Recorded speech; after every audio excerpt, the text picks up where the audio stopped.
ಯೌ ಕೃಷ್ಣವು ಕೃಷ್ಣಾರಮಣರಾಜ್ಯದವು ಪುಷ್ಣೀತಾಂ ಮಮ ಸದ್ಬುದ್ಧಿಂ ವೃಷ್ಣಿವಾಸಿಷ್ಠವಂಶಜೌ ಲಸತು ಶ್ರೀಮದಾನಂದತೀರ್ಥೇಂದುರ್ನೋ ಹೃದಂಬರೆ ಯದ್ವಚಶ್ಚಂದ್ರಿಕಾ ಸ್ವಾಂತಸಂತಾಪಂ ವಿನಿಕೃಂತತಿ ಭವತಿ ಯದನುಭಾವಾತ್ ಏಡಮೂಕೋऽಪಿ ವಾಗ್ಮೀ ಜಡಮತಿರಪಿ ಜಂತುರ್ಜಾಯತೆ ಪ್ರಾಜ್ಞಮೌಲಿಃ सकलवचनचेतो देवता भारती सा मम वचसि निधत्तां सन्निधिं मानसे च आपादमौलिपर्यन्तं गुरूणाम् आकृतिं स्मरेत् तेन विघ्नाः प्रणश्यन्ति सिद्ध्यन्ति च मनोरथाः तपस्वाध्यायशुश्रूषा कृष्णपूजारतं मुनिं विश्वेशमिष्टदं वन्दे परिव्राट् चक्रवर्तिनम् श्रीगुरुभ्यो नमः हरिः ओम। जयति पराशरसूनुः सत्यवती हृदयनन्दनो व्यासः यस्यास्य कमलगलितं वाङ्मयममृतं जगत्पिबति नारायणं नमस्कृत्य नरं चैव नरोत्तमं देवीं सरस्वतीं व्यासं ततो जयमुदीरयेत्।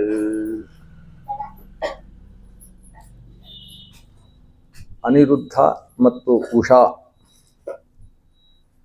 ವಿವಾಹ ಪ್ರಕರಣದಲ್ಲಿ ಒಂದು ಎರಡು ಭಾಗಗಳನ್ನು ನಾವು ನಿನ್ನೆಯ ತನಕ ಶ್ರವಣ ಮಾಡಿದ್ದೇವೆ.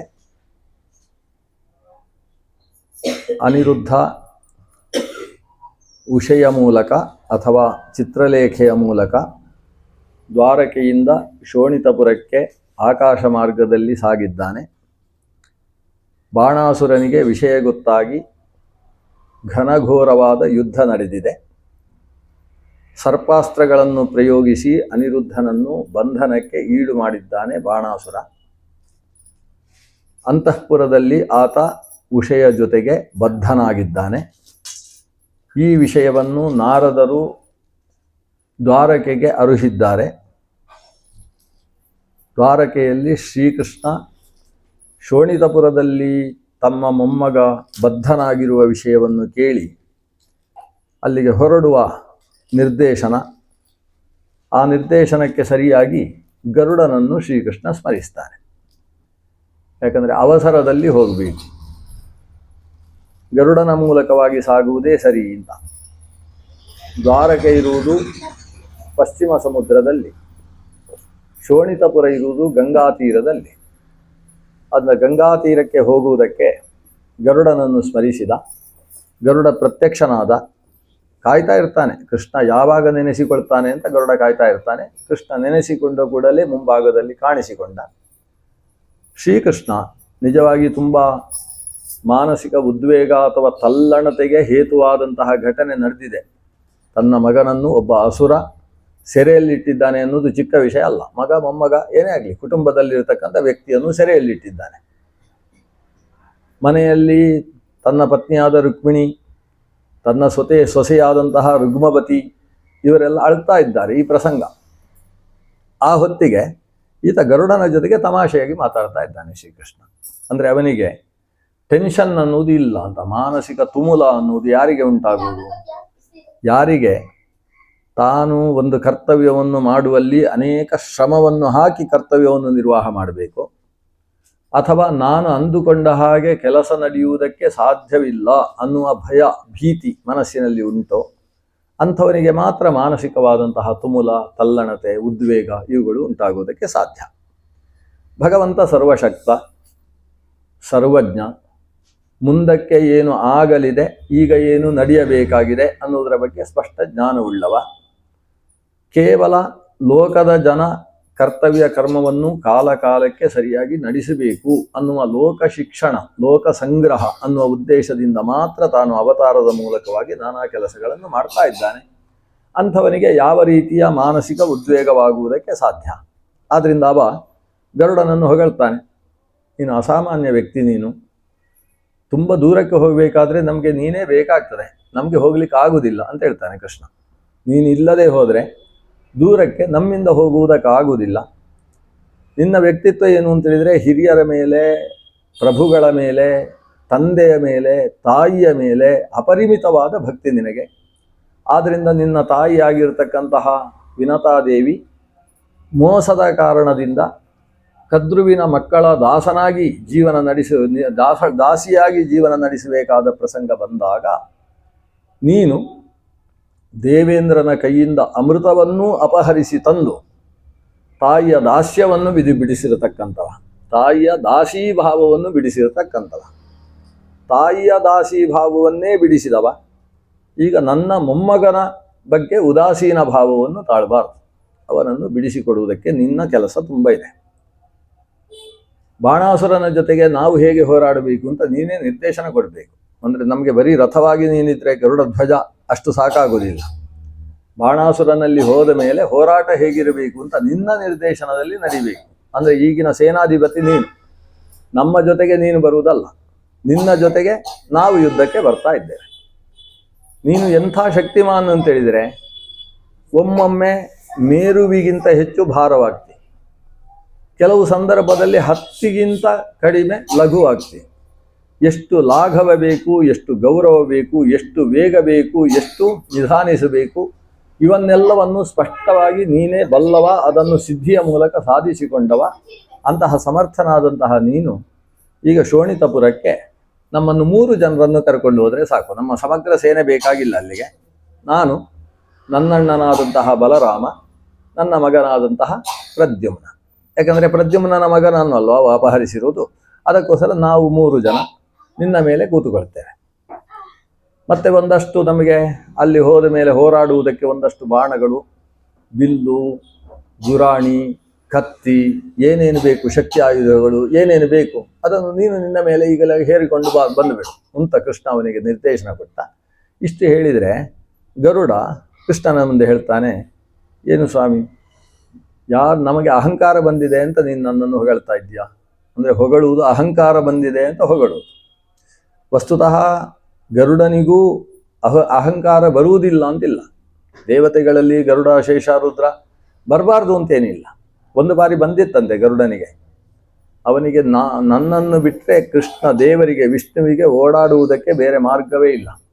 ನಾನೇ ಭಗವಂತನನ್ನು ಹೊರುವವ, ಅವನು ಜಗತ್ತನ್ನೆಲ್ಲ ಹೊತ್ತವ, ಜಗತ್ತನ್ನೆಲ್ಲ ಹೊತ್ತವನನ್ನು ನಾನು ಹೊತ್ತಿದ್ದೇನೆ, ಅದರಿಂದ ನನ್ನ ಸಾಮರ್ಥ್ಯ ಎಂಥದ್ದು ಅಂತ ಒಂದು ಬಾರಿ ಬಂತಂತೆ. ಇದನ್ನು ಕಣ್ವ ಮಹರ್ಷಿಗಳು ದುರ್ಯೋಧನನ ಸಭೆಯಲ್ಲಿ ದುರ್ಯೋಧನನಿಗೆ ಒಂದು ಸಂದರ್ಭದಲ್ಲಿ ಉಪದೇಶ ಮಾಡ್ತಾರೆ. ಆವಾಗ ಭಗವಂತ ಗರುಡನ ಮುಖ ನೋಡಿದ. ಮುಖ ನೋಡಿದ ಕೂಡಲೇ ಗೊತ್ತಾಯಿತು ಭಗವಂತನಿಗೆ, ಇವತ್ತು ಗರುಡ ಸ್ವಲ್ಪ ಬೇರೆ ಥರ ಇದ್ದಾನೆ. ಗರುಡ ಮಾಮೂಲಿ ಗರುಡ ಅಲ್ಲ, ಇದಕ್ಕೆ ಅಸುರಾವೇಶ ಅಂತ ಹೆಸರು. ಒಂದು ಅಂತಹ ದೊಡ್ಡ ದೇವತೆಗಳಲ್ಲಿ ರುದ್ರನಿಂದ ಪ್ರಾರಂಭಿಸಿ ಎಲ್ಲರಲ್ಲೂ ಅಸುರಾವೇಶ ಆಗುವುದಕ್ಕಂತ ಅವಕಾಶ ಇದೆ. ಹಾಗೆ ಅಸುರಾವೇಶವಾಗಿದೆ. ಗರುಡನನ್ನು ಹತ್ತಿರಕ್ಕೆ ಕರೀತಾನೆ ಭಗವಂತ. ಬಹಳ ಪ್ರಿಯನಾದವ, ನಾವೆಲ್ಲಿ ಓಡಾಡಬೇಕಾದ್ರೂ ನೀನೇ ಬೇಕು, ಹೊಗಳ್ತಾನೆ ಅವನನ್ನು. ನೀನೇ ಬೇಕು, ನೀನು ಇಲ್ಲದೆ ಹೋದರೆ ನಮಗೆ ಹೊರಗೆ ಓಡಾಡುವುದಕ್ಕೆ ಆಗುವುದಿಲ್ಲ. ನಮ್ಮನ್ನೆಲ್ಲ ಹೊತ್ತುಕೊಂಡು ನಾವೊಂದು 10-100 ಜನ ಒಟ್ಟಿಗೆ ಬಂದರೂ ಕೂಡ ಎಲ್ಲರನ್ನೂ ಹೊತ್ತುಕೊಂಡು ಹೋಗತಕ್ಕಂತಹ ವಿಶಿಷ್ಟವಾದ ವಾಹನ ನೀನು ಅಂತ ಎಲ್ಲ ಹೇಳಿ, ಹತ್ರ ಬಾ, ನಂಗೆ ಯಾಕೋ ಕೈಯನ್ನು ಹೀಗೆ ಇಟ್ಟುಕೊಂಡು ರಗಳೆ ಆಗಿದೆ, ಪಕ್ಕದಲ್ಲಿ ನಿಂತುಕೋ ಅಂತ ಹೇಳಿದಂತೆ. ಹೇಳಿದವನ ಭುಜದ ಮೇಲೆ ತನ್ನ ಕೈಯನ್ನಿಟ್ಟ. ಆ ಕೈಯ ಭಾರವನ್ನು ಹೊರುವುದಕ್ಕೆ ಆಗಲಿಲ್ಲ ಆತನಿಗೆ. ವಿಲವಿಲನೆ ಒದ್ದಾಡಿ ತನ್ನ ಕಾಲು ನೇರ ನಿಲ್ಲಿಸುವುದಕ್ಕಾಗದೆ ಕೆಳಗೆ ಬಿದ್ದು, ನಿನ್ನ ಕೈಯನ್ನು ತೆಗಿಸ್ವಾಮಿ ಅಂತ ಕೇಳಿದ. ಹಾಗಾದರೆ ಕೈ ಇಡುವುದಿಲ್ಲ, ನನ್ನ ಬೆರಳು ಇಡುವುದಕ್ಕೆ ಅಂತೇಳಿ ಒಂದು ಬೆರಳನ್ನು ಇಟ್ಟಂತೆ. ಆ ಬೆರಳನ್ನು ಧಾರಣ ಮಾಡುವುದಕ್ಕೂ ಕೂಡ ಸಾಧ್ಯವೇ ಆಗಲಿಲ್ಲ ಆತನಿಗೆ. ರೆಕ್ಕೆಗಳನ್ನು ಸುತ್ತ ನೆಲಕ್ಕೆ ಹೀಗೆ ಹಾಕಿ ವಿಲವಿಲನೆ ಒದ್ದಾಡಿದರೆ ಭಗವಂತ ಹೇಳಿದ, ಸರಿ, ನನ್ನ ಕೈಯನ್ನೇ ಹೊರಲಿಕ್ಕಾಗಲಿಲ್ಲ, ನನ್ನನ್ನು ಹೇಗೆ ಹೊತ್ಕೊಂಡು ಓಡಾಡ್ತೀಯ ಮಹಾರಾಯ ನೀನು ಅಂತ ದೇವರೇ ಕೇಳ್ತಾನೆ ಅವನ ಹತ್ರ. ಆಗ ಗರುಡ ಕೈ ಮುಗಿದು, ನಾನು ನಿನ್ನನ್ನು ಹೊರುವುದು ಅಂದರೆ ನೀನು ನನ್ನಲ್ಲಿ ನಿಂತು ನಿನ್ನನ್ನು ಹೊರುವುದು. ಅದನ್ನ ನಿನ್ನನ್ನು ಹೊರುವುದಕ್ಕೆ ನೀನು ಬಿಟ್ಟರೆ ಮತ್ತೊಬ್ಬರು ಶಕ್ತರಲ್ಲ. ಭಗವಂತನಿಗೆ ವಿಶ್ವ ಅಂತ ಹೆಸರು, ವಿಷ್ಣು ಸಹಸ್ರನಾಮದ ಮೊದಲ ಶಬ್ದ. ವಿಶ್ವಂ ವಿಷ್ಣು ವಷಟ್ಕಾರ ಅಂತ. ವಿಶ್ವಂ ಅನ್ನುವುದಕ್ಕೆ ಪ್ರಧಾನವಾಗಿ 2 ಅರ್ಥ. ಒಂದು, ಗರುಡನು ಇವನನ್ನು ಹೊರುತ್ತಾನೆ ಅಂತ ಅರ್ಥ.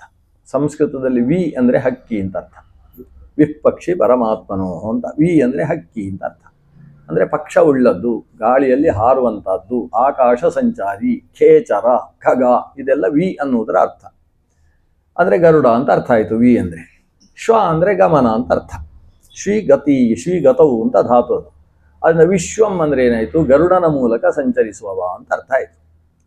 ಈ ಅರ್ಥ ಎಷ್ಟು ಸರಿಯೋ ವಿಶ್ವ ಅನ್ನುವುದಕ್ಕೆ, ಮತ್ತೊಂದು ಅರ್ಥ ಗರುಡನಿಗೆ ಸಂಚರಿಸುವ ಶಕ್ತಿಯನ್ನು ಕೊಟ್ಟವ ಅಂತ. ವಿಹಿ ಶ್ವಯತೆ ಅಸ್ಮಾತ್ ಇತಿ ವಿಶ್ವಂ ಅಂತ. ವಿಶ್ವಂ ಅಂದರೆ ವಿಹಿ ಅಂದರೆ ಗರುಡನು, ಶ್ವಯತೆ ಸಂಚರತೆ, ಅಸ್ಮಾತ್ ಈ ಪರಮಾತ್ಮನ ದೆಸೆಯಿಂದ, ಅಂದರೆ ಗರುಡನಿಗೆ ಸಂಚರಿಸುವ ಶಕ್ತಿ ಕೊಟ್ಟವನು ಕೂಡ ಇವ ಅನ್ನೋದು ವಿಶ್ವ ಶಬ್ದದ ಮತ್ತೊಂದು ಅರ್ಥ.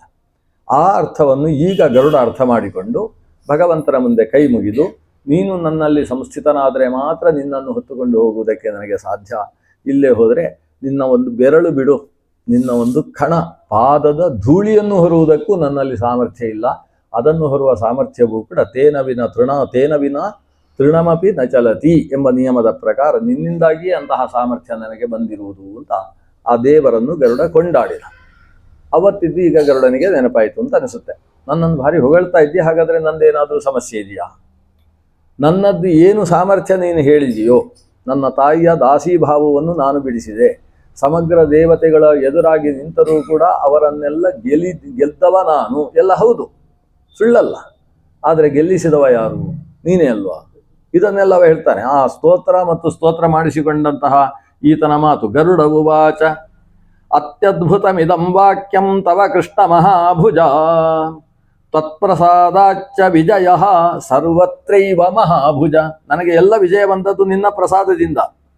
ಧನ್ಯೋಸ್ಮಿ ಗೃಹೀತೋಸ್ಮಿ ಸಂಸ್ತವಾತ್ ಮಧುಸೂದನ ಸ್ತೋತವ್ಯಸ್ತ್ವಂ ಮಯಾ ಕೃಷ್ಣ ಸ್ತೌಷಿ ಮಾಂ ತ್ವಂ ಮಹಾಭುಜ. ಅವನು ಹೇಳುವ ಮಾತು ನನಗೆ ತುಂಬ ಖುಷಿಯಾಯಿತು, ಯಾಕಂದರೆ ನೀನು ಅಷ್ಟು ಸ್ತೋತ್ರ ಮಾಡಿದೆಯಲ್ವ ನನ್ನನ್ನು. ಎಂಥವ ನೀನು? ನೀನು ಎಲ್ಲರಿಂದ ಸ್ತೋತ್ರ ಮಾಡಿಸಿಕೊಳ್ಳುವ. ಸ್ತೋತವ್ಯಸ್ತ್ವಂ, ಸ್ತವ್ಯ ಪ್ರಿಯ, ಸ್ತವಪ್ರಿಯ ಎಲ್ಲ ಆಗಿರತಕ್ಕಂಥ ನೀನು ಇವತ್ತು ಸ್ತೌಷಿ ನನ್ನನ್ನು ಸ್ತೋತ್ರ ಮಾಡ್ತಾ ಇದೆಯಲ್ಲ. ನೀನು ಏನೇನನ್ನು ನನ್ನಲ್ಲಿ ಕೊಂಡಾಡಿದೆಯೋ ಅವೆಲ್ಲ ನಿನ್ನದೇ, ಆದರೆ ನಿನ್ನದ್ದಾದ ಗುಣಗಳನ್ನು ನನ್ನಲ್ಲಿ ಮಾಡಿಸಿದ್ದಿ ಅನ್ನುವ ಕಾರಣದಿಂದ ನನ್ನನ್ನು ನೀನು ಕೊಂಡಾಡ್ತಾ ಇದೆಯಲ್ಲ. ಇಷ್ಟಕ್ಕೆ ನನಗೆ ಏನೋ ಭಾರಿ ಪ್ರಸನ್ನತೆ ಬಂದಿದೆ ಸ್ವಾಮಿ. ಹಾಗಾದರೆ ಏನೋ ಭಾರಿ ದೊಡ್ಡ ಕೆಲಸ ಇದೆ ಅಂತ ಅರ್ಥ. ನಾನು ಏನು ಮಾಡಬೇಕು ಅಂತ ಹೇಳಿ ನೀವು ಆದೇಶಿಸಿ ಮುಗಿಸುವ ಹೊತ್ತಿಗೆ ಕೆಲಸ ಮುಗಿಸಿ ಬರ್ತೇನೆ ಅಂತ ಗರುಡ ಹೇಳಿದ. ಅದಕ್ಕೆ ಭಗವಂತ ಹೇಳಿದ, ಎಲ್ಲ ಮಾಡುವ ಕೆಲಸಗಳು ತುಂಬ ಇದ್ದಾವೆ, ಆದರೆ ಯಾವುದು ಅವಸರದಲ್ಲಿ ಮಾಡಬಾರ್ದು, ನಿಧಾನಕ್ಕೆ. ಈಗ ಹೇಳಿದರೆ ನೀನು ನನ್ನ ಕೆಲಸವನ್ನು ಕ್ಷಣಾರ್ಧದಲ್ಲಿ ಅನಿರುದ್ಧನಂತನ್ನು ಮನೆಯಲ್ಲಿಡ್ತಿ, ನನಗೆ ಅದಲ್ಲ. ಯಾಕಂದರೆ ಅಲ್ಲಿ ಅನಿರುದ್ಧನನ್ನು ಅಪಹರಿಸಿರತಕ್ಕಂತಹ ರಾಜನ ಕೈಯಲ್ಲಿ ರುದ್ರದೇವನ ಮಗನಾದಂತಹ ಸ್ಕಂದ, ರುದ್ರ ಪತ್ನಿಯಾದಂತಹ ಪಾರ್ವತೀ ದೇವಿ ಅವರೆಲ್ಲರೂ ಸಹಕಾರಿಗಳ ಜೊತೆಯಾಗಿ ಒಂದು ಕುಟುಂಬದ ಹಾಗಿದ್ದಾರೆ ಬಾಣನ ಜೊತೆಗೆ. ಅಂಥಲ್ಲಿ ಹೋಗಿ ನೀನು ಹೊಡೆದು ಬಡದು ಎಲ್ಲ ತಂದು ಹಾಕೋದು ಅಂತ ಹೇಳಿದರೆ ಅದು ಸರಿಯಲ್ಲ. ಸ್ವಲ್ಪ ಬೇರೆ ಥರ ತುಂಬ ದೊಡ್ಡ ನಾಟಕ ಆಗಬೇಕಿತ್ತು, ಒಂದು ಅಂಕದ ನಾಟಕ ಅಲ್ಲ, ಸ್ವಲ್ಪ ಉದ್ದ ನಾಟಕ ಆಗಬೇಕು. ಅದಕ್ಕೋಸ್ಕರ ಅವಸರಿಸಬೇಡ, ನಮ್ಮನ್ನು ಹೊತ್ತುಕೊಂಡು ಹೋಗು. ಅಲ್ಲಿ ಹೋದ ಮೇಲೆ ಏನಾಗಬೇಕು ಅಂತ ನೀನು ಹೇಳ್ತಾ ಹೋದರೆ ಸರಿ, ಆ ರೀತಿಯಲ್ಲಿ ಯುದ್ಧ ಪ್ರಕ್ರಿಯೆಯನ್ನು ನಡೆಸೋಣ ಅಂತ. ಸರಿ, ಗರುಡ ಬಗ್ಗಿದ, ಚಿಕ್ಕ ಸ್ವರೂಪವನ್ನು ತಾಳಿದ. ಆತನ ಮೇಲೆ ಮೊದಲು ಪ್ರದ್ಯುಮ್ನ ಒಂದಷ್ಟು ಅಸ್ತ್ರಗಳನ್ನು ಹಿಡ್ಕೊಂಡು ಏರಿದ, ಹಿಂಭಾಗದಲ್ಲಿ ಕುಳಿತ. ಆಮೇಲೆ ಬಲರಾಮ ಏರಿದ, ಬಲಭಾಗದಲ್ಲಿ ಕುಳಿತ. ಮಧ್ಯದಲ್ಲಿ ಭಗವಂತ ಶ್ರೀಕೃಷ್ಣ ತಾನು ಪ್ರವೇಶ ಮಾಡಿ ಕೂತವ 1000 ಮುಖ ಅಂತೆ ಕೃಷ್ಣ. ಒಳಗೆ ಪ್ರವೇಶಿಸಿದ ಕೂಡಲೇ ಅದ್ಭುತವಾದ ಸ್ವರೂಪ, ವಿಶ್ವರೂಪದಲ್ಲಿ ತೋರಿಸ್ತಾನಲ್ವ. 1000 ಮುಖಗಳು, ಸಹಸ್ರಾರು ಕೈಗಳು, ಸಹಸ್ರಾರು ಕಣ್ಣುಗಳು, ಸಹಸ್ರಾರು ಪಾದಗಳು, ಅಂತಹ ರೂಪ. ಪ್ರತಿಯೊಂದು ಕೈಗಳಲ್ಲೂ ಕೂಡ ವಿಶಿಷ್ಟವಾದಂತಹ ಆಯುಧಗಳು. ಪ್ರಧಾನವಾದ 8 ಭುಜಗಳಲ್ಲಿ ಮಾತ್ರ ದರಾರಿ ಚರ್ಮಾಸಿ ಗದೇಶು ಚಾಪ ಪಾಶಾಂತ ಧಾನ ಅಂತ ಹೇಳಿದ ಹಾಗೆ 8 ಆಯುಧಗಳನ್ನು ಧಾರಣೆ ಮಾಡಿರ್ತಕ್ಕಂತಹ ಅದ್ಭುತ ರೂಪದಲ್ಲಿ ಕೃಷ್ಣ ಗರುಡನನ್ನು ಏರಿ ನಿಂತ. ಪಕ್ಕದಲ್ಲಿದ್ದ ಬಲರಾಮೇನು ಕಡಿಮೆನ? ಅವನು ದೊಡ್ಡ ರೂಪವನ್ನು ಧರಿಸಿ ದೊಡ್ಡದಾದ ನೇಗಿಲು ಮತ್ತು ದೊಡ್ಡದಾದ ಒನಕೆ, ಹಲಸೌನಂದಗಳನ್ನು ಕೈಯಲ್ಲಿ ಹಿಡಿಕೊಂಡು ಬಲರಾಮ ಕೂತಿದ್ದಾನೆ. ಹಿಂದಿನ ಭಾಗದಲ್ಲಿರ್ತಕ್ಕಂಥ ಪ್ರದ್ಯುಮ್ನ ಸನತ್ ಕುಮಾರತ್ವಂ ಸಂಪ್ರಾಪ್ಯ ಅಂತ ಅವನನ್ನು ನೋಡಿದರೆ ಸನತ್ ಕುಮಾರನನ್ನು ನೋಡಿದ ಹಾಗೆ ಆಗ್ತದೆ. ಸ್ವಲ್ಪ ವಿಚಿತ್ರವಾಗಿದೆ ಕಥೆಯಲ್ಲ. ಹಿಂದೆ ಇದ್ದಂತಹ ಪ್ರದ್ಯುಮ್ನ ಅವನು ಸನತ್ ಕುಮಾರನ ರೂಪದಲ್ಲಿ. ಯುದ್ಧಕ್ಕೆ ಬೇಕಾ ಸನತ್ ಕುಮಾರ ಅಂತ ಹೇಳಿದರೆ ಆತ ಒಬ್ಬ ಸನ್ಯಾಸಿ, ಪುಟ್ಟ 7-8 ವಯಸ್ಸಿನ ಹುಡುಗನ ಹಾಗೆ ಅವನದ್ದು ಯಾವತ್ತು ಕುಮಾರಾವಸ್ಥೆಯಲ್ಲಿರತಕ್ಕಂತಹ ರೂಪ. ಆ ರೂಪದಲ್ಲಿ ಪ್ರದ್ಯುಮ್ನ ಕೂತಿದ್ದಾನಂತೆ. ಕೂತು ಕೈಯಲ್ಲಿ ಕಮಂಡಲು ಹಿಡ್ಕೊಂಡಿದ್ದಾನೆ. ಆದರೆ ಆ ಕಮಂಡಲುವಿನಲ್ಲಿರ್ತಕ್ಕಂತಹ ಜಲ ಬೆಂಕಿಯ ಹಾಗೆ ಪ್ರಜ್ವಲಿಸ್ತಾ ಉಂಟಂತೆ. ಇವನು ಕೈಯಲ್ಲಿ ಕಮಂಡಲು ಜಲ ತೆಗೆದು ಯಾರಿಗಾದರೂ ಬೀಸಿ ಒಗೆದ ಅಂದರೆ ಅವರು ಸುಟ್ಟೇ ಹೋಗ್ಬೇಕು, ಅಂಥ ಯುದ್ಧ. ಆ ರೀತಿಯ ಯುದ್ಧಕ್ಕೆ ಪ್ರದ್ಯುಮ್ನ ಹಿಂಭಾಗದಲ್ಲಿ ಕೂತಿದ್ದಾನೆ. ಇದ್ದಕ್ಕಿದ್ದಾಗೆ ಪ್ರದ್ಯುಮ್ನ ಸನತ್ ಕುಮಾರ ರೂಪದಿಂದ ಮನ್ಮಥ ರೂಪದಲ್ಲಿ ಕಾಣಿಸ್ತಾನಂತೆ. ಕಾಮ ಕಾಮನ ಕೈಯಲ್ಲಿ ಅದ್ಭುತವಾದ ಬಿಲ್ಲು 5 ಬಾಣಗಳು, ಅದನ್ನು ಹಿಡಿದ ಹಾಗೆ ಕಾಣಿಸ್ತಾನೆ.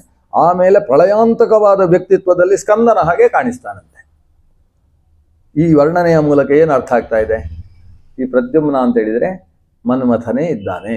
ಮನ್ಮಥನೇ ಒಂದು ಸಂದರ್ಭದಲ್ಲಿ ಸನತ್ಕುಮಾರ ಎಂಬ ಅವತಾರವನ್ನು ಹೊಂದಿದ್ದಾನೆ. ಅದೇ ಮನ್ಮಥ ಮತ್ತೊಂದು ಸಂದರ್ಭದಲ್ಲಿ ಸುಬ್ರಹ್ಮಣ್ಯನಾಗಿ, ಕಾರ್ತಿಕೇಯನಾಗಿ, ಷಣ್ಮುಖನಾಗಿ ಅವತರಿಸಿದ್ದಾನೆ. ಅವನೇ ಇವತ್ತು ಪ್ರದ್ಯುಮ್ನಾಗಿ ಆವಿರ್ಭವಿಸಿದ್ದಾನೆ. ಅದ್ದ ಪ್ರದ್ಯುಮ್ನಿಗೂ ಸನತ್ಕುಮಾರನಿಗೂ ಜೊತೆಗೆ ರುದ್ರನ ಮಗನಾಗಿ ಆವಿರ್ಭವಿಸಿದಂತಹ ಸುಬ್ರಹ್ಮಣ್ಯನಿಗೂ ಐಕ್ಯ ಇದೆ. ಅದು ಒಂದೇ ಸ್ವರೂಪ ಅನ್ನುವುದನ್ನು ಹಿಂದೆ ಕುಳಿತಂತಹ ಪ್ರದ್ಯುಮ್ನ ಸೂಚನೆ ಮಾಡ್ತಾ ಇದ್ದಾನೆ. ರಥ ಆಕಾಶ ಮಾರ್ಗದಲ್ಲಿ ಸಾಗಿತು. ಬಹುದೀರ್ಘವಾದಂತಹ ಮಾರ್ಗವನ್ನು ಕ್ಷಣಾರ್ಧದಲ್ಲಿ ಸೇರಿತು. ಮಾರ್ಗವನ್ನು ಸವೆಸಿ ಮುಟ್ಟಬೇಕಾದ ಗುರಿಯನ್ನು ತಲುಪಿತು. ಶೋಣಿತಪುರ ಮುಂಭಾಗದಲ್ಲಿ ಕಾಣಿಸ್ತದೆ. ಇಲ್ಲಿ ಗಂಗೆ ಹರಿತಾ ಇದೆ. ಗಂಗೆಯನ್ನು ದಾಟಿ ಆ ಕಡೆ ಶೋಣಿತಪುರಕ್ಕೆ ಸನಿಹಕ್ಕೆ ಬರ್ತಾ ಇದ್ದೇವೆ ಅಂತ ಆದಾಗ ಅಲ್ಲಿ ಬೆಂಕಿ ಏಳುವುದಕ್ಕೆ ಪ್ರಾರಂಭ ಆಯಿತು. ಸಿಕ್ಕಾಬಿಟ್ಟು ಬೆಂಕಿ. ಆ ಬೆಂಕಿಯನ್ನು ಆಕಾಶ ಮಾರ್ಗದಿಂದ ಗರುಡನೂ ದಾಟುವುದು ಕಷ್ಟ ಅನ್ನುವಷ್ಟು ಬೆಂಕಿಯಂತೆ. ಈ ಬೆಂಕಿಯ ಜ್ವಾಲೆ ಅದು ಬಂಗಾರದ ಬಣ್ಣದಲ್ಲಿ ಈ ಗರುಡನ ಮೇಲೆ, ಗರುಡನಲ್ಲಿ ಕುಳಿತಂತಹ 3 ಜನರ ಮೇಲೆ ಅದು ಬಿದ್ದರೆ ಇವರೆಲ್ಲರೂ ಕೂಡ ಬಂಗಾರದ ಮನುಷ್ಯರ ಹಾಗೆ ಆದರಂತೆ. ಪ್ರತಿಯೊಬ್ಬರ ಮೇಲೆಯೂ ಕೂಡ ಆ ಬೆಂಕಿಯ ಜ್ವಾಲೆಯಿಂದ ಒಂದು ಬಂಗಾರದ ಬಣ್ಣ ಕಾಣಿಸಿಕೊಳ್ಳುವುದಕ್ಕೆ ಪ್ರಾರಂಭ ಆಯಿತು. ಬಲರಾಮ ಕೇಳ್ತಾನೆ, ಏನು ನಮ್ಮ ಬಣ್ಣ ಎಲ್ಲ ವ್ಯತ್ಯಾಸ ಆಗಿದೆ ಅಲ್ವ? ಬಲರಾಮನ ಬಣ್ಣ ಯಾವತ್ತೂ ಕೂಡ ಬೆಳ್ಳಗೆ, ಕೃಷ್ಣನ ಬಣ್ಣ ಕಪ್ಪು, ಪ್ರದ್ಯುಮ್ನದ್ದು 2 ಮಿಲಿತ. ಯಾಕೆ ಅಂತ ಹೇಳಿದ್ರೆ ಪ್ರದ್ಯುಮ್ನದ್ದೆಲ್ಲ ನಮ್ಮ ಮೈ ಬಣ್ಣ ಇದ್ದ ಹಾಗೆ. ಯಾಕಂದ್ರೆ ಅದು ರುಕ್ಮಿಣಿಯ ಬಣ್ಣ ಮತ್ತು ಕೃಷ್ಣನ ಬಣ್ಣ ಸೇರಿ ಆಗಿರತಕ್ಕಂಥ ಬಣ್ಣ. ಹಾಗಾಗಿ ಇವರ ಈ ಬಣ್ಣ ಎಲ್ಲ ಸೇರಿ ಅದು ಒಂದು ಕೇವಲ ಬಂಗಾರದ ಬಣ್ಣ ಆಗಿದೆ ಅಲ್ವಾ, ಯಾಕೆ ಅಂತ ಬಲರಾಮ ಪ್ರಶ್ನಿಸ್ತಾನೆ. ಆವಾಗ ಪ್ರದ್ಯುಮ್ನ ಹೇಳ್ತಾನೆ, ಏನೋ ಕೆಳಗಿನಿಂದ ಬೀಳ್ತಾ ಇರತಕ್ಕಂತಹ ಬೆಳಕು ನಮ್ಮ ಮೇಯ ಬೀಳ್ತಾ ಇರುವುದರಿಂದ ಅದು ಬೆಳಕಿನ ಬಣ್ಣ ನಮ್ಮ ಮೇಯಲ್ಲಿ ಪ್ರತಿಫಲನ ಆಗ್ತಾ ಇದೆ ಅಂತ. ಆವಾಗ ಗರುಡ ಹೇಳ್ತಾನೆ, ಅದು ಬರೀ ಬೆಳಕಲ್ಲ, ಅದು ಬಿಸಿ. ಆಹವನೀಯ ಅಂತ ಹೇಳ್ತಕ್ಕಂತಹ ಅಗ್ನಿ, ಆತನನ್ನು ಒಲಿಸಿಕೊಂಡಿರತಕ್ಕಂತಹ ಬಾಣಾಸುರ ತನ್ನ ಇಡೀ ಶೋಣಿತಪುರ ಪಟ್ಟಣದ ಸುತ್ತ ಒಂದು ಅಗ್ನಿ ರೇಖೆಯನ್ನು ಎಳೆದಿದ್ದಾನೆ. ಆ ಅಗ್ನಿ ರೇಖೆಯೇ ಇದಕ್ಕೆ ದುರ್ಗವಾಗಿ ಅಗ್ನಿದುರ್ಗ ಅಂತ ಕರೆಸಿಕೊಂಡಿದೆ. ಅದನ್ನು ದಾಟಿಕೊಂಡು ಯಾವ ಶತ್ರುವಿಗೂ ಕೂಡ ಒಳಗೆ ಹೋಗುವುದಕ್ಕೆ ಸಾಧ್ಯವಿಲ್ಲ. ಅಂತಹ 9 ಯೋಜನದಷ್ಟು ವಿಸ್ತಾರವಾಗಿರತಕ್ಕಂಥ ಆಹವನೀಯ ಅಗ್ನಿ ನಮ್ಮ ಕಡೆಗೆ ಬಾಯಿಯನ್ನು ತೆರೆದು ನಾಲಿಗೆಯನ್ನು ಚಾಚಿ ನಕ್ಕಿ ತಿನ್ನುವುದಕ್ಕೆ ಪ್ರಯತ್ನಿಸ್ತಾ ಇದೆ. ಅಗ್ನಿಯ ಬಾಯಿ ಅಂತ ಹೇಳಿದರೆ ಅಗ್ನಿ ಜ್ವಾಲೆ ಅನ್ನುವುದು ಅದರ ನಾಲಿಗೆ. ಜ್ವಾಲೆಯನ್ನು ನಮ್ಮ ಕಡೆಗೆ ಬೀಸಿ ನಮ್ಮನ್ನು ಕೊಂದು ಹಾಕುವುದಕ್ಕೆ ಪ್ರಯತ್ನಿಸ್ತಾ ಇದೆ ಅಗ್ನಿ ಅಂತ. ಆಗ ಕೃಷ್ಣ ಹೇಳ್ತಾನೆ, ಯುದ್ಧ ನಮ್ದಲ್ಲ, ನಿಂದೆ. ಈ ಅಗ್ನಿಗೆ ಏನು ವ್ಯವಸ್ಥೆ ಮಾಡಬೇಕು ಅಂತ ನಮ್ಮನ್ನು ಕೆಳಗಿಳಿಸು. ಅಗ್ನಿಯನ್ನು ನಂದಿಸುವಂತಹದ್ದು ಅಥವಾ ಅಗ್ನಿಯನ್ನು ದಾಟಿಕೊಂಡು ಹೋಗುವಂತಹದ್ದು ಅದು ನಿನ್ನದೇ ಕೆಲಸ. ಏನು ಮಾಡಬೇಕು ಮಾಡು. ಗರುಡ ಗಂಗೆಯ ತೀರದಲ್ಲಿ 3 ಜನರನ್ನು ಕೂಡ ಇಳಿಸ್ತಾನೆ. ಇಳಿಸಿ ತಾನು ಗಂಗೆಗೆ ಕೊಕ್ಕು ಹಾಕ್ತಾನಂತೆ. ಕೊಕ್ಕು ಒಂದಲ್ಲ ಎರಡಲ್ಲ, ಸಾವಿರಾರು ಕೊಕ್ಕುಗಳು, ಇವನು ಚಂಚುಗಳು. ಅಷ್ಟು ಚಂಚುಗಳಲ್ಲಿ ಆತ ನೀರು ಹಾಕಿ ನೀರನ್ನು ಭರ್ರನೆ ಹೀರ್ತಾನೆ. ಹೀರಿದ್ರೆ ಏನಾಯಿತು ಅಂತ ಹೇಳಿದ್ರೆ ಹರಿಯುವ ಗಂಗೆಯಲ್ಲಿ ನೀರೇ ಇಲ್ಲಂತೆ. ಅದರಲ್ಲಿದ್ದ ನೀರನ್ನೆಲ್ಲ ತಾನು ಹೀರಿ ಅಷ್ಟೂ ನೀರನ್ನು ಕೂಡ ಬೆಂಕಿಯ ಮೇಲೆ ಉಗುಳ್ತಾನೆ. ಹೀಗೆ ತಾನು ಹೊಟ್ಟೆಗೆ ಹಾಕಿಕೊಂಡ ನೀರನ್ನು, ಅದು ಹೇಗೆ ಅಗ್ನಿಶಾಮಕ ದಳದ ನೀರಿನ ಹಾಗೂ ಅಲ್ಲ, ಅದಕ್ಕಿಂತ ದೊಡ್ಡದು, ತನ್ನದ್ದು ದೊಡ್ಡದಾದ ಚಂಚು. ಆ ಚಂಚುವಿನಲ್ಲಿ ನುಂಗಿದಂತಹ ಆಕಾಶ ಗಂಗೆಯ ನೀರು ಮತ್ತು ಹರಿಯುವ ಗಂಗೆಯ ನೀರು, ಆ ನೀರನ್ನು ಆ ಬೆಂಕಿಯ ಮೇಲೆ ತಾನು ತಂಪಾದ ನೀರನ್ನು ಹಾಕಿದಾಗ ಬೆಂಕಿ ನಂದಿ ಹೋಯ್ತಂತೆ. ಆಹವನೀಯ ಅಗ್ನಿಯನ್ನು ಗರುಡ ಸಂಹಾರ ಮಾಡಿದ, ಉಪಸಂಹಾರ ಮಾಡಿದ. ಕೃಷ್ಣ ಗರುಡನ ಬೆನ್ನು ಹೀಗೆ ಸವರ್ತಾನೆ, ಭೇಷ್, ಹೇಗೆ ಮಾಡಬೇಕು ಅಂತ ನೀನೇ ನಿರ್ದೇಶನ ಕೊಡಬೇಕು. ಈಗ ಮತ್ತೆ ನಮ್ಮನ್ನು ಹೊತ್ತುಕೊಂಡು ಹೋಗು ಮುಂದಕ್ಕೆ. ಇನ್ನು ಯಾರು ಶತ್ರುಗಳು ನಮ್ಮ ಕಡೆಗೆ ನುಗ್ಗಿ ಬರ್ತಾರೆ ಅವರನ್ನು ಎದುರಿಸುವ ಜವಾಬ್ದಾರಿ ನಂದು, ನೀನು ಇನ್ನು ವಾಹನ, ಕೆಲಸ ನಮ್ಮದು. ಹಾಗೆ ಮುಂದುವರಿದಾಗ ಈ ಅಗ್ನಿಗೆ, ಆಹವನೀಯ ಅಗ್ನಿಗೆ ಸಹಾಯಕರಾಗಿ ಅಂಗಿರಸ್ಸು ಮೊದಲಾದ ಅನೇಕ ಅಗ್ನಿಗಳಿದ್ದಾರೆ. ಒಟ್ಟು ಅಗ್ನಿಗಳು 45 ಜನ ಅಂತ ಲೆಕ್ಕ. ಆ 45 ಜನ ಅಗ್ನಿಗಳ ಮೇಲೆ ಮತ್ತೆ ಕೆಲವು ಅಗ್ನಿಗಳಿದ್ದಾರೆ. ಇಲ್ಲಿ 45 ಅಗ್ನಿಗಳ ಮೇಲೆ 3 ಜನ ಅಗ್ನಿ, 3 ಜನ ಅಗ್ನಿಗೆ ಒಬ್ಬ ಅಗ್ನಿ, ಒಟ್ಟು 49 ಜನ, ಏಕೋನ ಪಂಚಾಶತ್ ಅಗ್ನಿಗಳು ಅಂತ ಅವರನ್ನು ಕರೀತಾರೆ. ಆ ಅಗ್ನಿಗಳಲ್ಲಿ ಒಬ್ಬ ಆಹವನೀಯ ಅಂತಕ್ಕಂತಹ ಅಗ್ನಿಯು ಕೂಡ ಒಬ್ಬ. ಆ ಒಬ್ಬ ಅಗ್ನಿಯನ್ನು ಈಗ ಶಮನ ಮಾಡಿದ್ದಾಯಿತು. ಆದರೆ ಅಗ್ನಿಗಳಿಗೆ ಸಂಬಂಧಪಟ್ಟ ಈ 49 ಅಗ್ನಿಗಳಲ್ಲಿ ಕೆಲವು ಅಗ್ನಿಗಳು ಯುದ್ಧಕ್ಕೆಲ್ಲ ಹೋಗುವುದಿಲ್ಲ, ಅವರು ಶಾಂತ, ಆಹುತಿ ಹಾಕಿದರೆ ತಗೊಳ್ಳುವುದು, ಅದನ್ನು ಹೋಗಿ ಆಯಾ ದೇವತೆಗಳಿಗೆ ತಲುಪಿಸುವುದು, ಇಷ್ಟೇ ಕೆಲಸ ಮಾಡ್ತಕ್ಕಂತಹ ಅಗ್ನಿಗಳಿದ್ದಾರೆ. ಮಂಗಲ, ಯೋಜಕ, ಸಮುದ್ಭವ, ಸಭ್ಯ, ಇಂಥ ಅಗ್ನಿಗಳೆಲ್ಲ ತುಂಬ ಸಭ್ಯವಾದ ಅಗ್ನಿಗಳು, ಅವರು ಯುದ್ಧಕ್ಕೆಲ್ಲ ಸಾಗುವವರಲ್ಲ. ಆದರೆ ಯುದ್ಧಕ್ಕೆ ಸಾಗತಕ್ಕಂತಹ ಅಂಗಿರಸ್ಸು ಮೊದಲಾದಂತಹ ಅಗ್ನಿಗಳೆಲ್ಲ, ಆಂಗಿರಸ ಅಂತ ಕರೀತಾರೆ ಅವರನ್ನು, ಆಂಗಿರಸ ಅಂತ ಹೇಳ್ತಕ್ಕಂಥ ಅಗ್ನಿಗಳೆಲ್ಲ ಈ ಕೃಷ್ಣ ಪ್ರದ್ಯುಮ್ನಾದಿಗಳ ಮೇಲೆ ಯುದ್ಧ ಸಾರಿದ್ರಂತೆ. ಅವರ ಜೊತೆಗೆ ಘನಘೋರವಾದ ಯುದ್ಧ, ಭಗವಂತ ಶ್ರೀಕೃಷ್ಣ ಪ್ರಯೋಗಿಸಿದ ವಾರುಣಾಸ್ತ್ರದ ಪ್ರಭಾವದಿಂದಾಗಿ ಅಗ್ನಿಗಳೆಲ್ಲ ಶಾಂತವಾದವು. ಅಗ್ನಿಗಳೆಲ್ಲ ಹಿಂತಿರುಗಿದ ಮೇಲೆ ಮತ್ತೆ ಒಂದು ದೊಡ್ಡ ಯುದ್ಧ ನಡೀತದೆ. ಅದು ಗರುಡನಿಗೂ ಆ ಕಡೆಯಿಂದ ವಾಹನಗಳಿಗೂ ನಡೆದ ಯುದ್ಧ. ಹೀಗೆ ಗರುಡ ವಾಹನಗಳ ಯುದ್ಧಗಳು ನಡೀತವೆ. ಪ್ರತಿಯೊಂದು ಹಂತದಲ್ಲೂ ಕೂಡ ಗರುಡನದ್ದೇ ವಿಜಯ. ಆದರೆ ಕೃಷ್ಣ ಗರುಡನನ್ನು ನಿಯಂತ್ರಣದಲ್ಲಿರ್ತಾನೆ. ನೀನೇ ಯುದ್ಧ ಮಾಡಿದರೆ ನಮಗೆ ಯುದ್ಧಕ್ಕೆ ಅಷ್ಟು ಅವಕಾಶ ಸಿಗುವುದಿಲ್ಲ. ಅದನ್ನ ನಮ್ಮ ಬಲರಾಮ, ಪ್ರದ್ಯುಮ್ನ ಜೊತೆಗೆ ನಾನು, ಒಟ್ಟು ನಾವು 4 ಜನ ಬಂದಿರುವಂಥದ್ದು. 4 ಜನ ಸೇರಿ ಯುದ್ಧ ಮಾಡಬೇಕು. ಒಬ್ಬೊಬ್ಬರು ಇಷ್ಟಿಷ್ಟು ಅಂತ ವಿಭಾಗ ಹಂಚಿಕೊಂಡು ಯುದ್ಧ ನಡೀತಾ ಇದೆ. ಅಷ್ಟರಲ್ಲಿ ಸಾಕ್ಷಾತ್ ಶಿವ ಯುದ್ಧಕ್ಕೆ ಸನ್ನದ್ಧನಾಗ್ತಾನೆ ಅಂತ ವಿಷಯ ಕೃಷ್ಣನಿಗೆ ಬಂತಂತೆ. ಈಗ ಬಾಣಾಸುರನನ್ನು ಹೇಗಾದರೂ ಉಳಿಸಬೇಕು ಅಂತ ಹೇಳಿ ಶಿವನೇ ಯುದ್ಧಕ್ಕೆ ಬರುವವನಿದ್ದಾನೆ. ಆವಾಗ ಕೃಷ್ಣ ನಾರದರ ಹತ್ರ ಹೇಳ್ತಾನೆ, ಶಿವನೇ ಯುದ್ಧಕ್ಕೆ ಬಂದರೆ ಏನು ಮಾಡುವುದು, ನಮಗೂ ಅನಿವಾರ್ಯ, ಯುದ್ಧ ಮಾಡಲೇಬೇಕು. ಯಾಕಂದರೆ ನಮ್ಮ ಮೊಮ್ಮಗನನ್ನು ಬಿಡಿಸುವಂಥದ್ದು ನಮ್ಮ ಅನಿವಾರ್ಯವಾದ ಕರ್ತವ್ಯ. ಅಂದರೆ ಯುದ್ಧಕ್ಕೆ ಸಿದ್ಧ, ಬರಲಿ, ಶಿವನಾದರೂ ಸರಿ, ಶಿವನ ಮಗನಾದರೂ ಸರಿ, ಸಾಕ್ಷಾತ್ ಶಿವಪತ್ನಿಯೇ ಯುದ್ಧಕ್ಕೆ ಬಂದರೆ ಹೇಗೆ ಅಂತ ಆಮೇಲೆ ವಿಮರ್ಶೆ. ಈಗ ಈ ಯುದ್ಧಗಳನ್ನಂತೂ ನಾವು ಸನ್ನದ್ಧರಿದ್ದೇವೆ ಅಂತ. ಆದರೆ ಅಷ್ಟರಲ್ಲಿ ಶಿವ ಯುದ್ಧಕ್ಕೆ ಬರಲಿಲ್ಲಂತೆ. ಶಿವ ಏನು ಮಾಡಿದ, ಜ್ವರವನ್ನು ಯುದ್ಧಕ್ಕೆ ಕಳಿಸಿಕೊಟ್ಟ.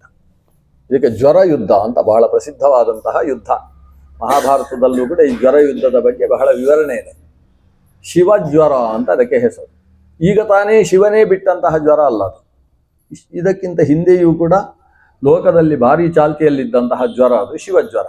ಅದು ಮೂರ್ತಿವೆತ್ತು ಯುದ್ಧಕ್ಕೆ ಬಂದಿದೆ.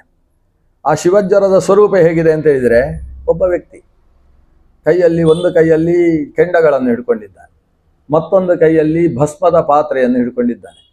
ಅವನ ಕೆಲಸ ಏನು ಅಂತ ಹೇಳಿದರೆ, ಆ ಭಸ್ಮವನ್ನು ಹೀಗೆ ಚೆಲ್ಲೋದು. ನಾವು ಹೇಗೆ ಪಾಟೆಯಲ್ಲಿ ನೀರು ಚೆಲ್ಲೋದಿಲ್ಲ, ಹೀಗೆ ಚೆಲ್ಲು.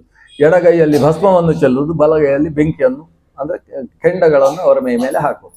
ಭಸ್ಮ ಯಾರ ಮೇಲೆಗೆ ಬಿತ್ತು ಅವರಿಗೆ ಜ್ವರ ಬಂತು ಅಂತ ಅರ್ಥ. ಆಮೇಲೆ ಅವರು ಹೇಳುವುದಿಲ್ಲ. ಒಂದು ಸ್ವಲ್ಪ ಕರೋನಾ ಇದ್ದ ಹಾಗೆ ಇದು ಯುದ್ಧದಲ್ಲಿ ಹಾಗೆ. ಯುದ್ಧಕ್ಕೆ ಇನ್ನೊಬ್ಬರ ಮೇಲೆ ಯುದ್ಧ ಮಾಡಬೇಕಾದ್ರೆ ಜ್ವರವನ್ನೇ ಸೃಷ್ಟಿಸಿ ಜ್ವರವನ್ನೇ ಊರಿಗೆ ಕಳಿಸಿಬಿಟ್ರೆ ಅದೊಂದು ದೊಡ್ಡ ಯುದ್ಧ ಅಂತ ಲೆಕ್ಕ. ಆ ಕ್ರಮದಲ್ಲಿ ಶಿವಜ್ವರ ಈಗ ಯುದ್ಧಕ್ಕೆ ಬಂದಿದೆ. ಅದರದ್ದು ಸ್ವರೂಪ ಹೇಗಿದೆ ಅಂತ ಹೇಳಿದರೆ, ಅದು ನಡುತ್ತಾನೆ ಇರುವುದಂತೆ. ಆ ಜ್ವರ ಅದು ನೇರವಾಗಿ ನಿಲ್ಲುವುದು ಅಂತಿಲ್ಲ, ನಡುವು. ಅದು ಬರೀ ಶರೀರ ಮಾತ್ರ ನಡುಗುವುದಲ್ಲ, ಅದರ ತಲೆಯು ಕೂಡ ನಡುತ್ತಾನೆ ಇರ್ತದೆ. ತಲೆ ಯಾವತ್ತೂ ಕೂಡ ನೇರವಾಗಿ ಈ ಗಡಿಯಾರದಲ್ಲಿರುವ ಲೋಲಕದ ಹಾಗೆ ನಿರಂತರ ಅಲುಗಾಡ್ತಾ ಇರತಕ್ಕಂಥ ತಲೆ. ಮೈಯಲ್ಲಿ ನೋಡಿದರೂ ಕೂಡ ಬಿಸಿ ಬಿಸಿ ಬಿಸಿ, ಮೈಯಿಂದ ಜ್ವಾಲೆ, ಒಂದು ರೀತಿಯಲ್ಲಿ ಹೊಗೆ ಬರ್ತಾ ಇರುವ ಹಾಗೆ ಮೈಯ ಬಿಸಿ. ಮತ್ತು ಕಾಲು ಕೈಗಳನ್ನು ಸರಿಯಾಗಿ ನೇರವಾಗಿ ನಿಲ್ಲಿಸಲಿಕ್ಕೆ ಆಗುವುದಿಲ್ಲ ಅಂತೆ. ಕಾಲು ಒಂದು ಸ್ವಲ್ಪ ಸೊಟ್ಟ ಕಾಲು ಹಾಕಿಕೊಂಡು ನಡೆಯತಕ್ಕಂತಹ ಸ್ಥಿತಿ, ನಿತ್ರಾಣದ ಸ್ಥಿತಿ. ಆಗಾಗ ಆಕಳಿಸುವುದು, ಕಣ್ಣನ್ನು ಅರ್ಧ ತೆಗೆದು ಅರ್ಧದ ನಿದ್ದೆಯ ಸ್ವರೂಪದಲ್ಲೇ ಇರತಕ್ಕಂಥದ್ದು.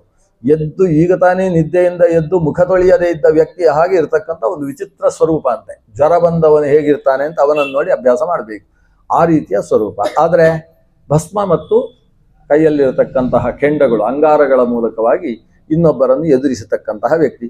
ಅವನನ್ನು ಜೊತೆ ಸೇರಿಕೊಂಡು ಸಾವಿರಾರು ಜನರು ಇದ್ದಾರೆ. ಅವರೆಲ್ಲ ಬೇರೆ ಬೇರೆ ಥರದ ಜ್ವರ ಅಂತೆ. ಒಬ್ಬ ಶೀತ ಜ್ವರ, ಒಬ್ಬ ವಿಷಮ ಜ್ವರ, ಮತ್ತೊಬ್ಬ ವಿಷಮ ಶೀತ ಜ್ವರ.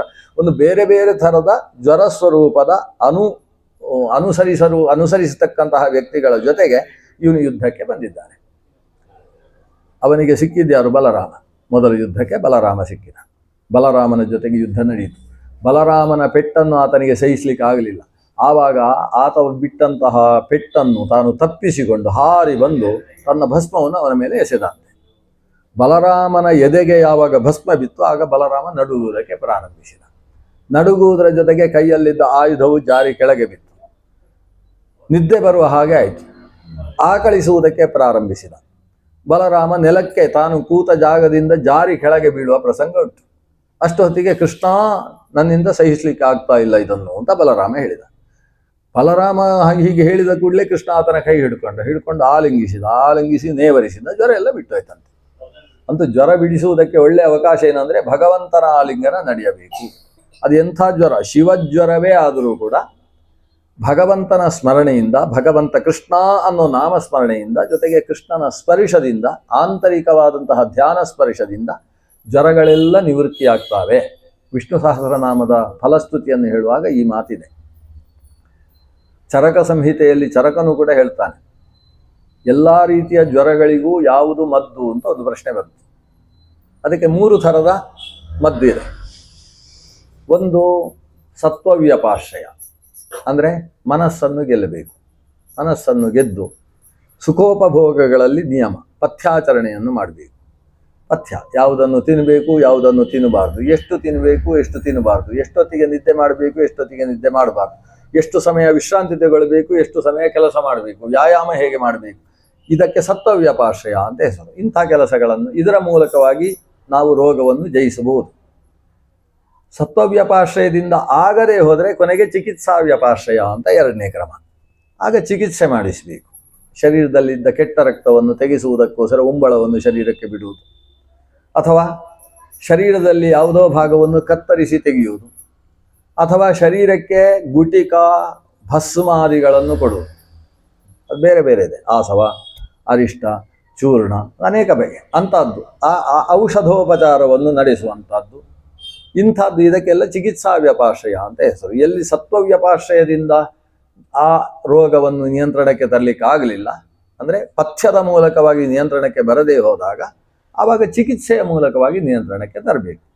ಕೆಲವೊಂದು ಸಲ ಪಥ್ಯದಿಂದಲೂ ಅದನ್ನು ಸರಿ ಮಾಡುವುದಕ್ಕೆ ಆಗುವುದಿಲ್ಲ. ಚಿಕಿತ್ಸೆ ಮಾಡಿದರೂ ಕೂಡ ರೋಗ ಉಲ್ಬಣ ಆಗ್ತದೆ ಹೊರತು ಅದು ಕಡಿಮೆ ಆಗುವುದಿಲ್ಲ. ಈ ಸ್ಥಿತಿ ಬಂದಾಗ 3ನೆಯ ಮಾರ್ಗ ಇದೆ. ಏನದು ಅಂದರೆ ದೈವವ್ಯಪಾಶ್ರಯ. ದೈವವ್ಯಪಾಶ್ರಯ ಅಂತ ಹೇಳಿದರೆ ದೇವರನ್ನು ಶರಣು ಹೊಂದು ತೀರ್ಥಯಾತ್ರೆ ಮಾಡಿ ಬರೋದು. ಯಾಕೆಂತೇಳಿದರೆ ಯಾವ ವ್ಯಾಧಿ ನಮಗೆ ಉಂಟಾಗಿದೆ ಅದಕ್ಕೆ ಏನು ಕಾರಣ ಅಂತೇಳಿದರೆ ಪೂರ್ವಜನ್ಮ ಕೃತಂ ಪಾಪಂ ವ್ಯಾಧಿ ರೂಪೇಣ ಬಾಧತೆ. ಜನ್ಮಾಂತರದ ಪಾಪವು ಈ ಜನ್ಮದಲ್ಲಿ ಉಂಟಾಗುವ ವ್ಯಾಧಿಗೆ ಕಾರಣವಾದದ್ದು. ಆ ವ್ಯಾಧಿಯನ್ನು ದೂರ ಮಾಡುವುದಕ್ಕೆ ಆ ಪಾಪ ನಿರಸನ ಆಗಬೇಕು. ಪಾಪ ನಿರಸನ ಆಗಬೇಕು ಅಂದರೆ ಚಿಕಿತ್ಸೆಯಿಂದಲೋ ಮತ್ತೊಂದರಿಂದಲೋ ಆಗಲಿಲ್ಲ ಅಂದರೆ ಅದು ಪಾಪ ನಿಮಿತ್ತವಾಗಿಯೇ ಬಂದಿದೆ ಹೊರತು ಕಫವಾತ ಪಿತ್ತ ಪ್ರಕೋಪದಿಂದ ಬಂದಿರುವಂಥದ್ದಲ್ಲ ಅಂತ ಅರ್ಥ. ಯಾವಾಗ ಪಾಪ ನಿಮಿತ್ತವಾಗಿ ಬಂದಿದೆಯೋ ಆಗ ಪಾಪ ನಿವೃತ್ತಿಗೆ ಬೇಕಾದ ಕೆಲಸ ನಡಿಬೇಕು. ಅದು ಯಜ್ಞ ಯಾಗಾದಿ ರೂಪ ಆಗ್ಬೋದು, ಧನ್ವಂತರಿ ಹೋಮ ಸ್ವರೂಪ ಇರ್ಬೋದು, ಧಾನ್ವಂತರ ಮಂತ್ರ ಜಪಾನುಷ್ಠಾನ ತರ್ಪಣಾದಿಗಳಿರ್ಬೋದು, ಅಥವಾ ಕ್ಷೇತ್ರ ಯಾತ್ರೆ ಇರ್ಬೋದು, ದೇವಸ್ಥಾನದಲ್ಲಿ ಹೋಗಿ ಅಂಗಪ್ರದಕ್ಷಿಣೆ ಮಾಡ್ತಕ್ಕಂಥದ್ದು ಇರ್ಬೋದು. ಇಂತಹ ಕರ್ಮಗಳಿಂದ ಅಂದರೆ ದೈವವ್ಯಪಾಶ್ರಯದ ಕೆಲಸಗಳಿಂದಾಗಿ ಆತ ರೋಗವನ್ನು ಪರಿಹಾರ ಮಾಡಬೇಕು. ಈ 3 ವಿಷಯಗಳನ್ನು ಚರಕ ಹೇಳಿದ ಮೇಲೆ ಶಿಷ್ಯನಿಗೆ ಅಗ್ನಿವೇಶ ಆದ ಪ್ರಶ್ನೆ ಬರ್ತದೆ. ಏನು ಅಂತ ಹೇಳಿದರೆ, ಈ 3 ರೀತಿಯಿಂದಲೂ ರೋಗ ಪರಿಹಾರ ಆಗದೆ ಹೋದರೆ ಹೇಗೆ ಅಂತ. ಅದಕ್ಕೆ 3ರಿಂದಲೂ ಆಗಲಿಲ್ಲ ಅಂತ ಹೇಳಿದರೆ ಆವಾಗ ಗಂಗೆಯಲ್ಲಿ ಬೀಳುವುದೇ ಒಳ್ಳೆಯದು. ಅವನು ಶರೀರವನ್ನು ತ್ಯಾಗ ಮಾಡುವುದೇ ಒಳ್ಳೆಯದು. ಅದಕ್ಕೆ ಮತ್ತೊಂದು ಔಷಧ ಇಲ್ಲ. ಆದರೆ ಒಂದಿದೆ, ಶರೀರೇ ಜರ್ಜರೀಭೂತೆ ವ್ಯಾಧಿಗ್ರಸ್ತೆ ಕಲೇವರೇ ಔಷಧಂ ಜಾಹ್ನವೀತೋಯಂ ವೈದ್ಯೋ ನಾರಾಯಣೋ ಹರಿ. ಏನು ಮಾಡಿದರೂ ಕೂಡ ರೋಗ ಹೋಗುವುದಿಲ್ಲ ಅಲ್ವಾ. ನಾರಾಯಣ ಹರಿಯನ್ನು ಧ್ಯಾನ ಮಾಡಬೇಕು. ಅದು ಕೂಡ ಎಂಥದ್ದು, ವಿಷ್ಣುಂ ಸಹಸ್ರಮೂರ್ಧಾನಂ ಚರಾಚರ ಪತಿಂ ಪ್ರಭುಂ ಸ್ತುವನ್ ನಾಮ ಸಹಸ್ರೇಣ ಜ್ವರಾನ್ ಸರ್ವಾನ್ ವ್ಯಪೋಹತಿ. ನಾಮಸಹಸ್ರ ಅಂತಿದೆ. ವಿಶ್ವಂ ವಿಷ್ಣುರ್ವ ಷಟ್ಕಾರ ಅಂತ ಪ್ರಾರಂಭವಾಗಿ ಸರ್ವಪ್ರಹರಣಾಯುಧ ಅನ್ನುವಲ್ಲಿಯ ತನಕದ 1000 ನಾಮಗಳು. ಸಹಸ್ರಮೂರ್ಧ ಅಂತ ಕರೆಸಿಕೊಂಡಂತಹ ಸಹಸ್ರಾಕ್ಷನಾದಂತಹ ಸಹಸ್ರಶೀರ್ಷ ನಾರಾಯಣನನ್ನು ವಿಷ್ಣು ಸಹಸ್ರನಾಮವೆಂಬಂತಹ ನಾಮಸಹಸ್ರಕದಿಂದ ಸ್ಮರನ್ ಧ್ಯಾನ ಮಾಡ್ತಾ ಆತ ಸ್ತುವನ್ ನಾಮಸಹಸ್ರೇಣ ಜ್ವರಾನ್ ಸರ್ವಾನ್ ವ್ಯಪೋಹತಿ. ಎಲ್ಲ ರೀತಿಯ ಜ್ವರವನ್ನು ಕೂಡ ಕಳೆದುಕೊಳ್ಳುವುದಕ್ಕೆ ಸಾಧ್ಯವಾಗ್ತದೆ. ಅಂದರೆ ರೋಗಕ್ಕೆ ಕೊನೆಯ ಚಿಕಿತ್ಸೆ ಬೇರೆ ಯಾವುದರಿಂದಲೂ ಆಗಲಿಲ್ಲ ಅಂತ ಹೇಳಿದರೆ ಕೊನೆಯ ಚಿಕಿತ್ಸೆ ಯಾವುದು? ಅದು ನಾರಾಯಣ ಸ್ಮರಣೆ. ಈಗ ಇಲ್ಲಿ ಬಲರಾಮ ಅಂದರೆ ಅಸಾಮಾನ್ಯವಾದ ಶಕ್ತಿ. ಸಾಕ್ಷಾತ್ ಶೇಷನೇ ಬಲರಾಮನಾಗಿ ಆವಿರ್ಭವಿಸಿದ್ದಾನೆ. ಆಗಾಗ ಆ ಬಲರಾಮನಲ್ಲಿ ಶುಕ್ಲಕೇಶವ ಆವೇಶವೂ ಕೂಡ ನಡೆಯುತ್ತೆ. ಅಂತಹ ಬಲರಾಮನು ಕೂಡ ಈ ಜ್ವರಕ್ಕೆ ತನ್ನನ್ನು ತಾನು ಈಡಾಗಿಸಿಕೊಂಡಾಗ ಶ್ರೀಕೃಷ್ಣನ ಸ್ಪರ್ಶ ಮತ್ತು ಶ್ರೀಕೃಷ್ಣನ ನಾಮಸ್ಮರಣ ಮಾತ್ರದಿಂದ ಆತನ ಜ್ವರ ದೂರವಾಯಿತು. ಅದರಿಂದ ಜ್ವರ ದೂರವಾಗುವುದಕ್ಕೆ ಯಾವುದೂ ನಡೆಯದೇ ಹೋದಾಗ ದೇವರ ಸ್ಮರಣೆ ಹೇಗೆ ಕಾರಣವಾಗ್ತದೋ ಹಾಗೆ ಎಲ್ಲವನ್ನೂ ನಡೆಸುವಾಗ ದೇವರ ಸ್ಮರಣೆಯೂ ಕೂಡ ಕಾರಣ ಆಗ್ತದೆ.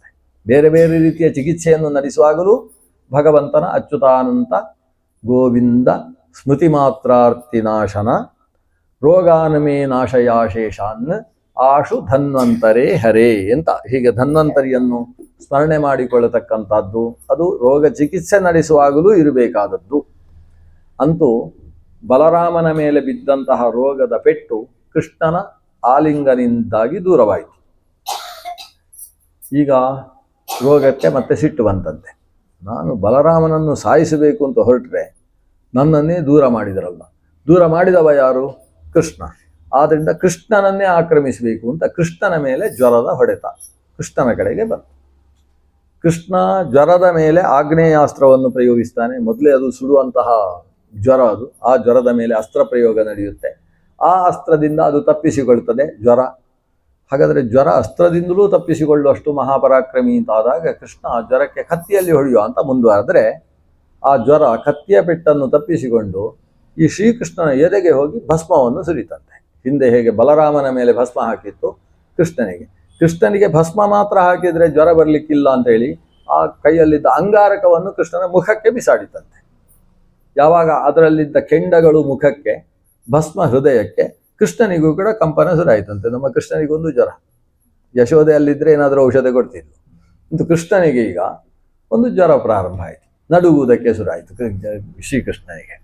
ಅಂದರೆ ದೇವತ್ವೇ ದೇವಬಚ್ಚೇಷ್ಟ ಮನುಷ್ಯತ್ವೇ ಚ ಮಾನುಷಿ ಅಂತ ಒಂದು ನಿಯಮ. ಭಗವಂತ ದೇವರ ರೂಪದಲ್ಲಿ ಅವತರಿಸಿದಾಗ ದೇವರ ಹಾಗೆ ಆಚರಣೆ, ಮನುಷ್ಯನಾಗಿ ಅವತರಿಸಿದಾಗ ಮನುಷ್ಯರ ಹಾಗೆ ಒಂದು ಆಚರಣೆ. ಶಿವಜ್ವರ ಅನ್ನೋದು ಸಾಮಾನ್ಯ ಜ್ವರ ಅಲ್ಲ, ಅದಕ್ಕೆ ವಿಶೇಷವಾದ ಶಕ್ತಿ ಇದೆ ಅನ್ನುವುದು ಲೋಕಕ್ಕೆಲ್ಲ ಗೊತ್ತಾಗಬೇಕಲ್ವಾ. ಅದಕ್ಕೋಸ್ಕರ ಈ ಕೃಷ್ಣ ತಾನು ಕೂಡ ನಡುಗ್ತಾ ಇದ್ದಾನೆ. ಆಕಳಿಸುವುದಕ್ಕೆ ಪ್ರಾರಂಭವಾಗಿದೆ. ಕೃಷ್ಣನಿಗೆ ಈ ಜ್ವರ ಬಂದದ್ದು ನೋಡಿ ಬಲರಾಮನಿಗೆ ನಡುಕ ಪ್ರಾರಂಭ ಆಯ್ತಂತೆ. ನನ್ನ ನಡುಕವನ್ನು ತೆಗೆಯುವುದಕ್ಕೆ ಕೃಷ್ಣ, ಆದರೆ ನಾನು ಮುಟ್ಟಿದರೆ ನನಗೂ ಜ್ವರ ಬರ್ತದೆ. ಇದು ಕರೋನಾ ಇದ್ದ ಹಾಗೆ, ಈ ಜ್ವರ ಇದ್ದವರನ್ನು ಮತ್ತೊಬ್ಬರು ಮುಟ್ಟುವ ಹಾಗೆ. ಆದ್ದರಿಂದ ಈ ಜ್ವರದಿಂದ ನಾನು ತಪ್ಪಿಸಿಕೊಳ್ಳುವುದು ಹೇಗೆ ಅಂತ ಅವನಿಗೆ ಸಮಸ್ಯೆ ಆಯಿತು ಬಲರಾಮನಿಗೆ. ಆದರೆ ನಾರದರು ಮೇಲಿದ್ದ ಜಯ ಜಯ ಜಯ ಜಯ ಸ್ತೋತ್ರ ಬೇರೆ ಮಾಡ್ತಾ ಇದ್ದಾರೆ ಕೃಷ್ಣನನ್ನು. ಅದ್ಭುತ, ಕೃಷ್ಣನಿಗೆ ಜ್ವರ ಅಂತ ಹೇಳಿದರೆ ಎಂಥ ನಾಟಕ, ಕಪಟ ನಾಟಕ ಸೂತ್ರಧಾರಿ ಅಂತ ಮೇಲೆ ನಾರದರು ಜಯಘೋಷ ಮಾಡ್ತಾ ಇದ್ದಾರೆ. ಕೃಷ್ಣ ನಾರದರನ್ನು ನೋಡಿ ನಕ್ಕ, ಹೇಗೆ ನನ್ನ ನಾಟಕ ಚೆನ್ನಾಗಿತ್ತಲ್ವಾ ಅಂತ ನಕ್ಕು ಆತ ಮೈಯನ್ನು ಝಾಡಿಸಿದಂತೆ. ಝಾಡಿಸಿದ ಕೂಡಲೇ ಅವನ ಶರೀರದಿಂದ ಕೆಲವು ರೋಮಗಳು ಹಾರಿದವು. ರೋಮಗಳು ಹಾರಿದಾಗ ಒಳಗಿದ್ದಂತಹ ಈ ಜ್ವರ ರಾಕ್ಷಸ ಶಿವಜ್ವರ ಅದು ಕೂಡ ಹೊರಗೆ ಬಂದಂತೆ. ಇವ ಝಾಡಿಸಿ ಯಾವಾಗ ಒಂದು ಸಲ ಕುಳಿತು ಎದ್ದ ಅಂದರೆ ಒಂದು ವ್ಯಾಯಾಮ ಮಾಡಿದ ಅಂತ ಅರ್ಥ. ಮಾಡಿ ತನ್ನ ಕೈಯನ್ನು ನೆಟ್ಟಗಾಗಿಸಿದ, ಆಗ ಜ್ವರ ಶರೀರದಿಂದ ಜಾರಿದವ ಕೆಳಗೆ ಬಿದ್ದವನಿಗೆ ಭಗವಂತ ಕೌಮೋದಕಿಯಿಂದ ಗುದ್ದಿದಂತೆ. ಜ್ವರ ಯಾವಾಗ ಕೌಮೋದಕಿಯಿಂದ ಪೆಟ್ಟು ತಿಂದು ನೆಲದಲ್ಲಿ ಬಿದ್ದಿದೆ, ಆವಾಗ ಇನ್ನೊಂದು ಕೈ, 8 ಕೈ ಉಂಟಲ್ಲ, ಈಗ 8,000 ಕೈ ಇದೆ, 8 ಕೈಯಲ್ಲಿ ಮತ್ತೊಂದು ಕೈಯಲ್ಲಿ ನಂದಕ ಅಂತ ಹೇಳುವ ಖಡ್ಗವನ್ನು ಹಿಡಿದಿದ್ದಾನೆ. ನಂದಕಿಯಾದಂತಹ ದೇವ ನಂದಕದಿಂದ ಅವನನ್ನು ಕತ್ತರಿಸುವುದಕ್ಕೆ ಅಂತ ಕತ್ತಿಯನ್ನು ಹಿಡಿಕೊಂಡ್ರೆ ಆಕಾಶದಲ್ಲಿ ಬೇಡ ಬೇಡ ಅಂತ ಮಾತು ಕೇಳಿತಂತೆ. ಇದೆಲ್ಲ ಈ ಮಧ್ಯದಲ್ಲಿ ಅಪಶಕನ ಮಾತಾಡುವವರು ನಾರದರು ಇರ್ತಾರೆ ಅಂತ ನೋಡಿದರೆ ನಾರದರು ಹೇಳಿದ್ದಲ್ಲ. ನಾರದರು ಹೇಳ್ತಾರೆ ನಾನಲ್ಲ ಅಂತ. ಮೇಲೆ ನಾರದರು ನಾನು ಹೇಳಿದ್ದಲ್ಲ ಅಂತ ಹೇಳಿದರೆ ಯಾರು? ಅದು ಅಶರೀರವಾಣಿ. ಅಶರೀರೋ ವೈ ವಾಯು, ಅಶರೀರ ಅಂತ ಹೇಳಿದರೆ ವಾಯು. ಹಾಗಾದರೆ ವಾಯುದೇವರು ಹೇಳಿದ ಮಾತು, ವಾಯುದೇವರ ಮಾತು.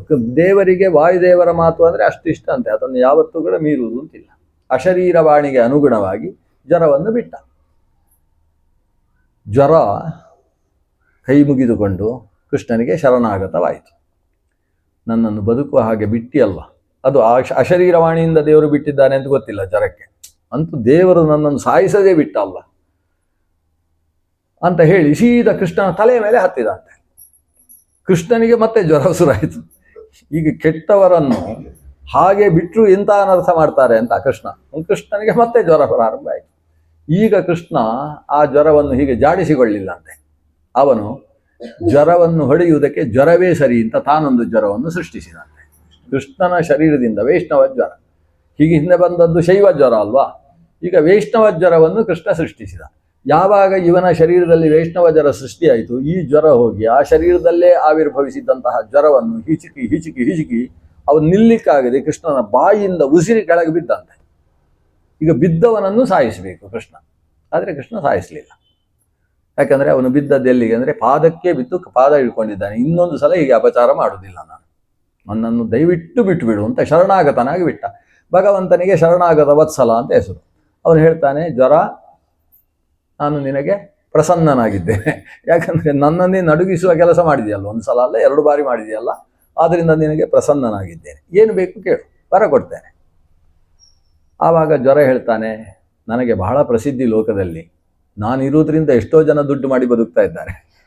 ನಾನು ಇಲ್ಲದೆ ಹೋದರೆ ಎಷ್ಟು ಜನರಿಗೆ ಹೊಟ್ಟೆಗಿಲ್ಲ ಅಂತ ಆಗಿ ಹೋಗ್ತಿತ್ತು. ಆದ್ದರಿಂದ ನನಗೆ ಅಂಥ ಪ್ರಸಿದ್ಧಿ ಇದೆ. ನನ್ನನ್ನು ಪೂಜೆ ಮಾಡ್ತಕ್ಕಂಥದ್ದು ಇದೆ. ಜ್ವರ ಪೂಜೆ ಅಂತಲೇ ಬಹಳ ಪ್ರಸಿದ್ಧ. ಜ್ವರಕ್ಕೆ ಪೂಜೆ ಮಾಡ್ತಕ್ಕಂಥವ್ರು ಇದ್ದಾರೆ. ಆದರೆ ಈಗ ನೀನು ಸೃಷ್ಟಿಸಿದ ಒಂದು ಹೊಸ ಜ್ವರದಿಂದ ನಾಳೆ ನನಗೆ ಹೆಸರೆಲ್ಲ ಹಾಳಾಗ್ತದೆ. ಯಾಕಂದರೆ ನನ್ನ ಜ್ವರವನ್ನು ಈ ಜ್ವರದಿಂದ ನಾಶ ಮಾಡಲಿಕ್ಕೆ ಆಗ್ತದಲ್ಲ. ಅಲ್ಲದೆ ಈ ಜ್ವರ ಬಿತ್ತು ಅಂತಾದರೆ ನಾನು ಅದನ್ನು ನಾಶ ಮಾಡುವುದಕ್ಕಾಗುವುದಿಲ್ಲ. ಹಾಗಾದರೆ ಜ್ವರವನ್ನು ನಾಶ ಮಾಡುವುದಕ್ಕೆ ಜ್ವರವೇ ಆಗಬೇಕು. ನನ್ನನ್ನು ನಾಶ ಮಾಡತಕ್ಕಂತಹ ವಿಷ್ಣು ಜ್ವರ ಈ ಲೋಕದಲ್ಲಿ ಇದೆ ಅಂತಾದರೆ ನನ್ನ ಖ್ಯಾತಿಗೆ ದೊಡ್ಡ ಪೆಟ್ಟಾಗ್ತದೆ ಸ್ವಾಮಿ. ಆದ್ದರಿಂದ ಪ್ರಪಂಚದಲ್ಲಿ ಜ್ವರ ಅಂತ ಹೇಳಿದರೆ ನಾನೊಬ್ಬನೇ ಅಂತ ಇರುವ ಹಾಗೆ ನನಗೆ ಅನುಗ್ರಹ ಮಾಡಬೇಕು. ಕೃಷ್ಣ ಹೇಳಿದ, ನನ್ನ ಜ್ವರವನ್ನು ನುಂಗಿ ಆಯಿತು ಅಂತೇಳಿ. ಕೃಷ್ಣ ತಾನು ನಿರ್ಮಿಸಿದ್ದಂತಹ ವೈಷ್ಣವ ಜ್ವರವನ್ನು ತಾನು ನುಂಗಿದ. ನೀನೊಬ್ಬನೇ ಲೋಕದಲ್ಲಿ ಇರುವುದು. ನೀನು ಇಲ್ಲಿಯ ತನಕ ಶತ್ರುಗಳಿಗೆ ಮಾತ್ರ ಜ್ವರವನ್ನು ಮಾಡ್ತಾ ಇದ್ದೀಯಲ್ವಾ, ಬಾಣ ಹೇಳಿದ ಹಾಗೆ ಜ್ವರ ಕೊಡುವುದು ಅಂತ. ಹಾಗಾಗಬಾರ್ದು. ನೀನು 4 ವಿಭಾಗವಾಗಿ ಮನುಷ್ಯರಿಗೆ, ಪ್ರಾಣಿಗಳಿಗೆ, ಸ್ಥಾವರಗಳಿಗೆ ಮತ್ತು ಪರ್ವತ, ಗಿರಿ, ನದಿ, ಭೂಮಿ ಇಂತಹ ಜಡಗಳಿಗೆ ನಿನ್ನ 4 ಬಾಲು ಮಾಡಿಕೊಂಡು ಅವರಿಗೆಲ್ಲ ಜ್ವರ ಆಗಾಗ ನೀನು ಸ್ಪರ್ಶ ಮಾಡಬೇಕು. ಯಾವುದು ಮನುಷ್ಯರಿಗೆ ಬರತಕ್ಕಂತಹ ಜ್ವರ ಏನಿದೆ ಅದು ಉಳಿದದ್ದಕ್ಕೆ ಎಲ್ಲ ಬರತಕ್ಕಂತಹ ಜ್ವರದ 8ನೇ 1 ಭಾಗದಷ್ಟು ಮಾತ್ರ ಇರಬೇಕು. ಅಕಸ್ಮಾತ್ ಜಾಸ್ತಿ ಮನುಷ್ಯನಿಗೆ ಜ್ವರ ಬಂದರೆ ಮನುಷ್ಯ ಕುಲವೇ ನಾಶವಾಗಿ ಹೋದಿತ್ತು. ಅದರಿಂದ ನೀನು ಅದರ 8ನೇ 1 ಭಾಗ, ಇನ್ನು ಉಳಿದದ್ದಕ್ಕೆ 4ನೇ 1 ಅಂತ ವಿಭಾಗ ಮಾಡಿ ಮತ್ತೊಂದು 8ನೇ 1 ಮಾಡಿ ಒಟ್ಟು 4 ವಿಭಾಗದಲ್ಲಿ ಇದನ್ನು ವಿಭಾಗ ಮಾಡಿಕೊಳ್ಳಬೇಕು.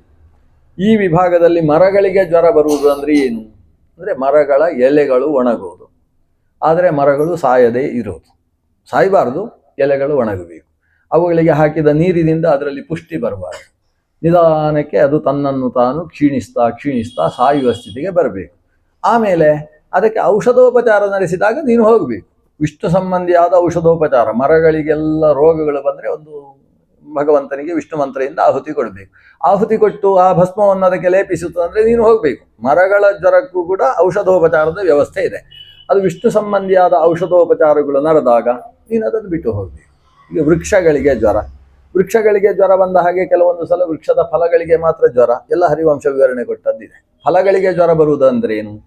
ಫಲಗಳು ಹುಟ್ಟಿದಾಗಲೇ ಅದರಲ್ಲಿ ಹುಳಗಳು ಹುಟ್ಟುವುದಂತೆ. ಅದರಲ್ಲಿ ಹುಳ, ಯಾವ ಫಲ ತೆಗೆದ್ರೂ ಒಳಗೆ ಹುಳ ಇರುವುದು. ಆಮೇಲೆ ಮರದಲ್ಲಿರುವಾಗಲೇ ಕೊಳೆತು ಹೋಗುವುದು. ನಿಜವಾಗಿ ಫಲಗಳು ಹೇಗೆ ಕೊಳಿಬೇಕು? ಮರದಿಂದ ತೆಗೆದ ಮೇಲೆ ಅಥವಾ ಮರದಿಂದ ಪಕ್ವವಾಗಿ ನೆಲಕ್ಕೆ ಬಿದ್ದ ಮೇಲೆ ಕೊಳೆತು ಹೋಗಬೇಕೇ ಹೊರತು ಮರದಲ್ಲಿರುವಾಗಲೇ ಹಣ್ಣು ಕೊಳೆತು ಹೋಗಬಾರ್ದು. ಮರದಲ್ಲಿರುವಾಗಲೇ ಹಣ್ಣು ಕೊಳೆತು ಹೋಗ್ತದೆ ಅಂತ ಹೇಳಿದರೆ ಅದು ವೃಕ್ಷದ ಫಲಗಳಿಗೆ ಬಂದಿರತಕ್ಕಂತಹ ಜ್ವರ ಅಂತ ಅರ್ಥ. ಅಂತಹ ಜ್ವರಕ್ಕೆ ಸಂಬಂಧಪಟ್ಟ ಔಷಧಿಯನ್ನು ಮಾಡಿದಾಗ ಅದು ಹೋಗಬೇಕು.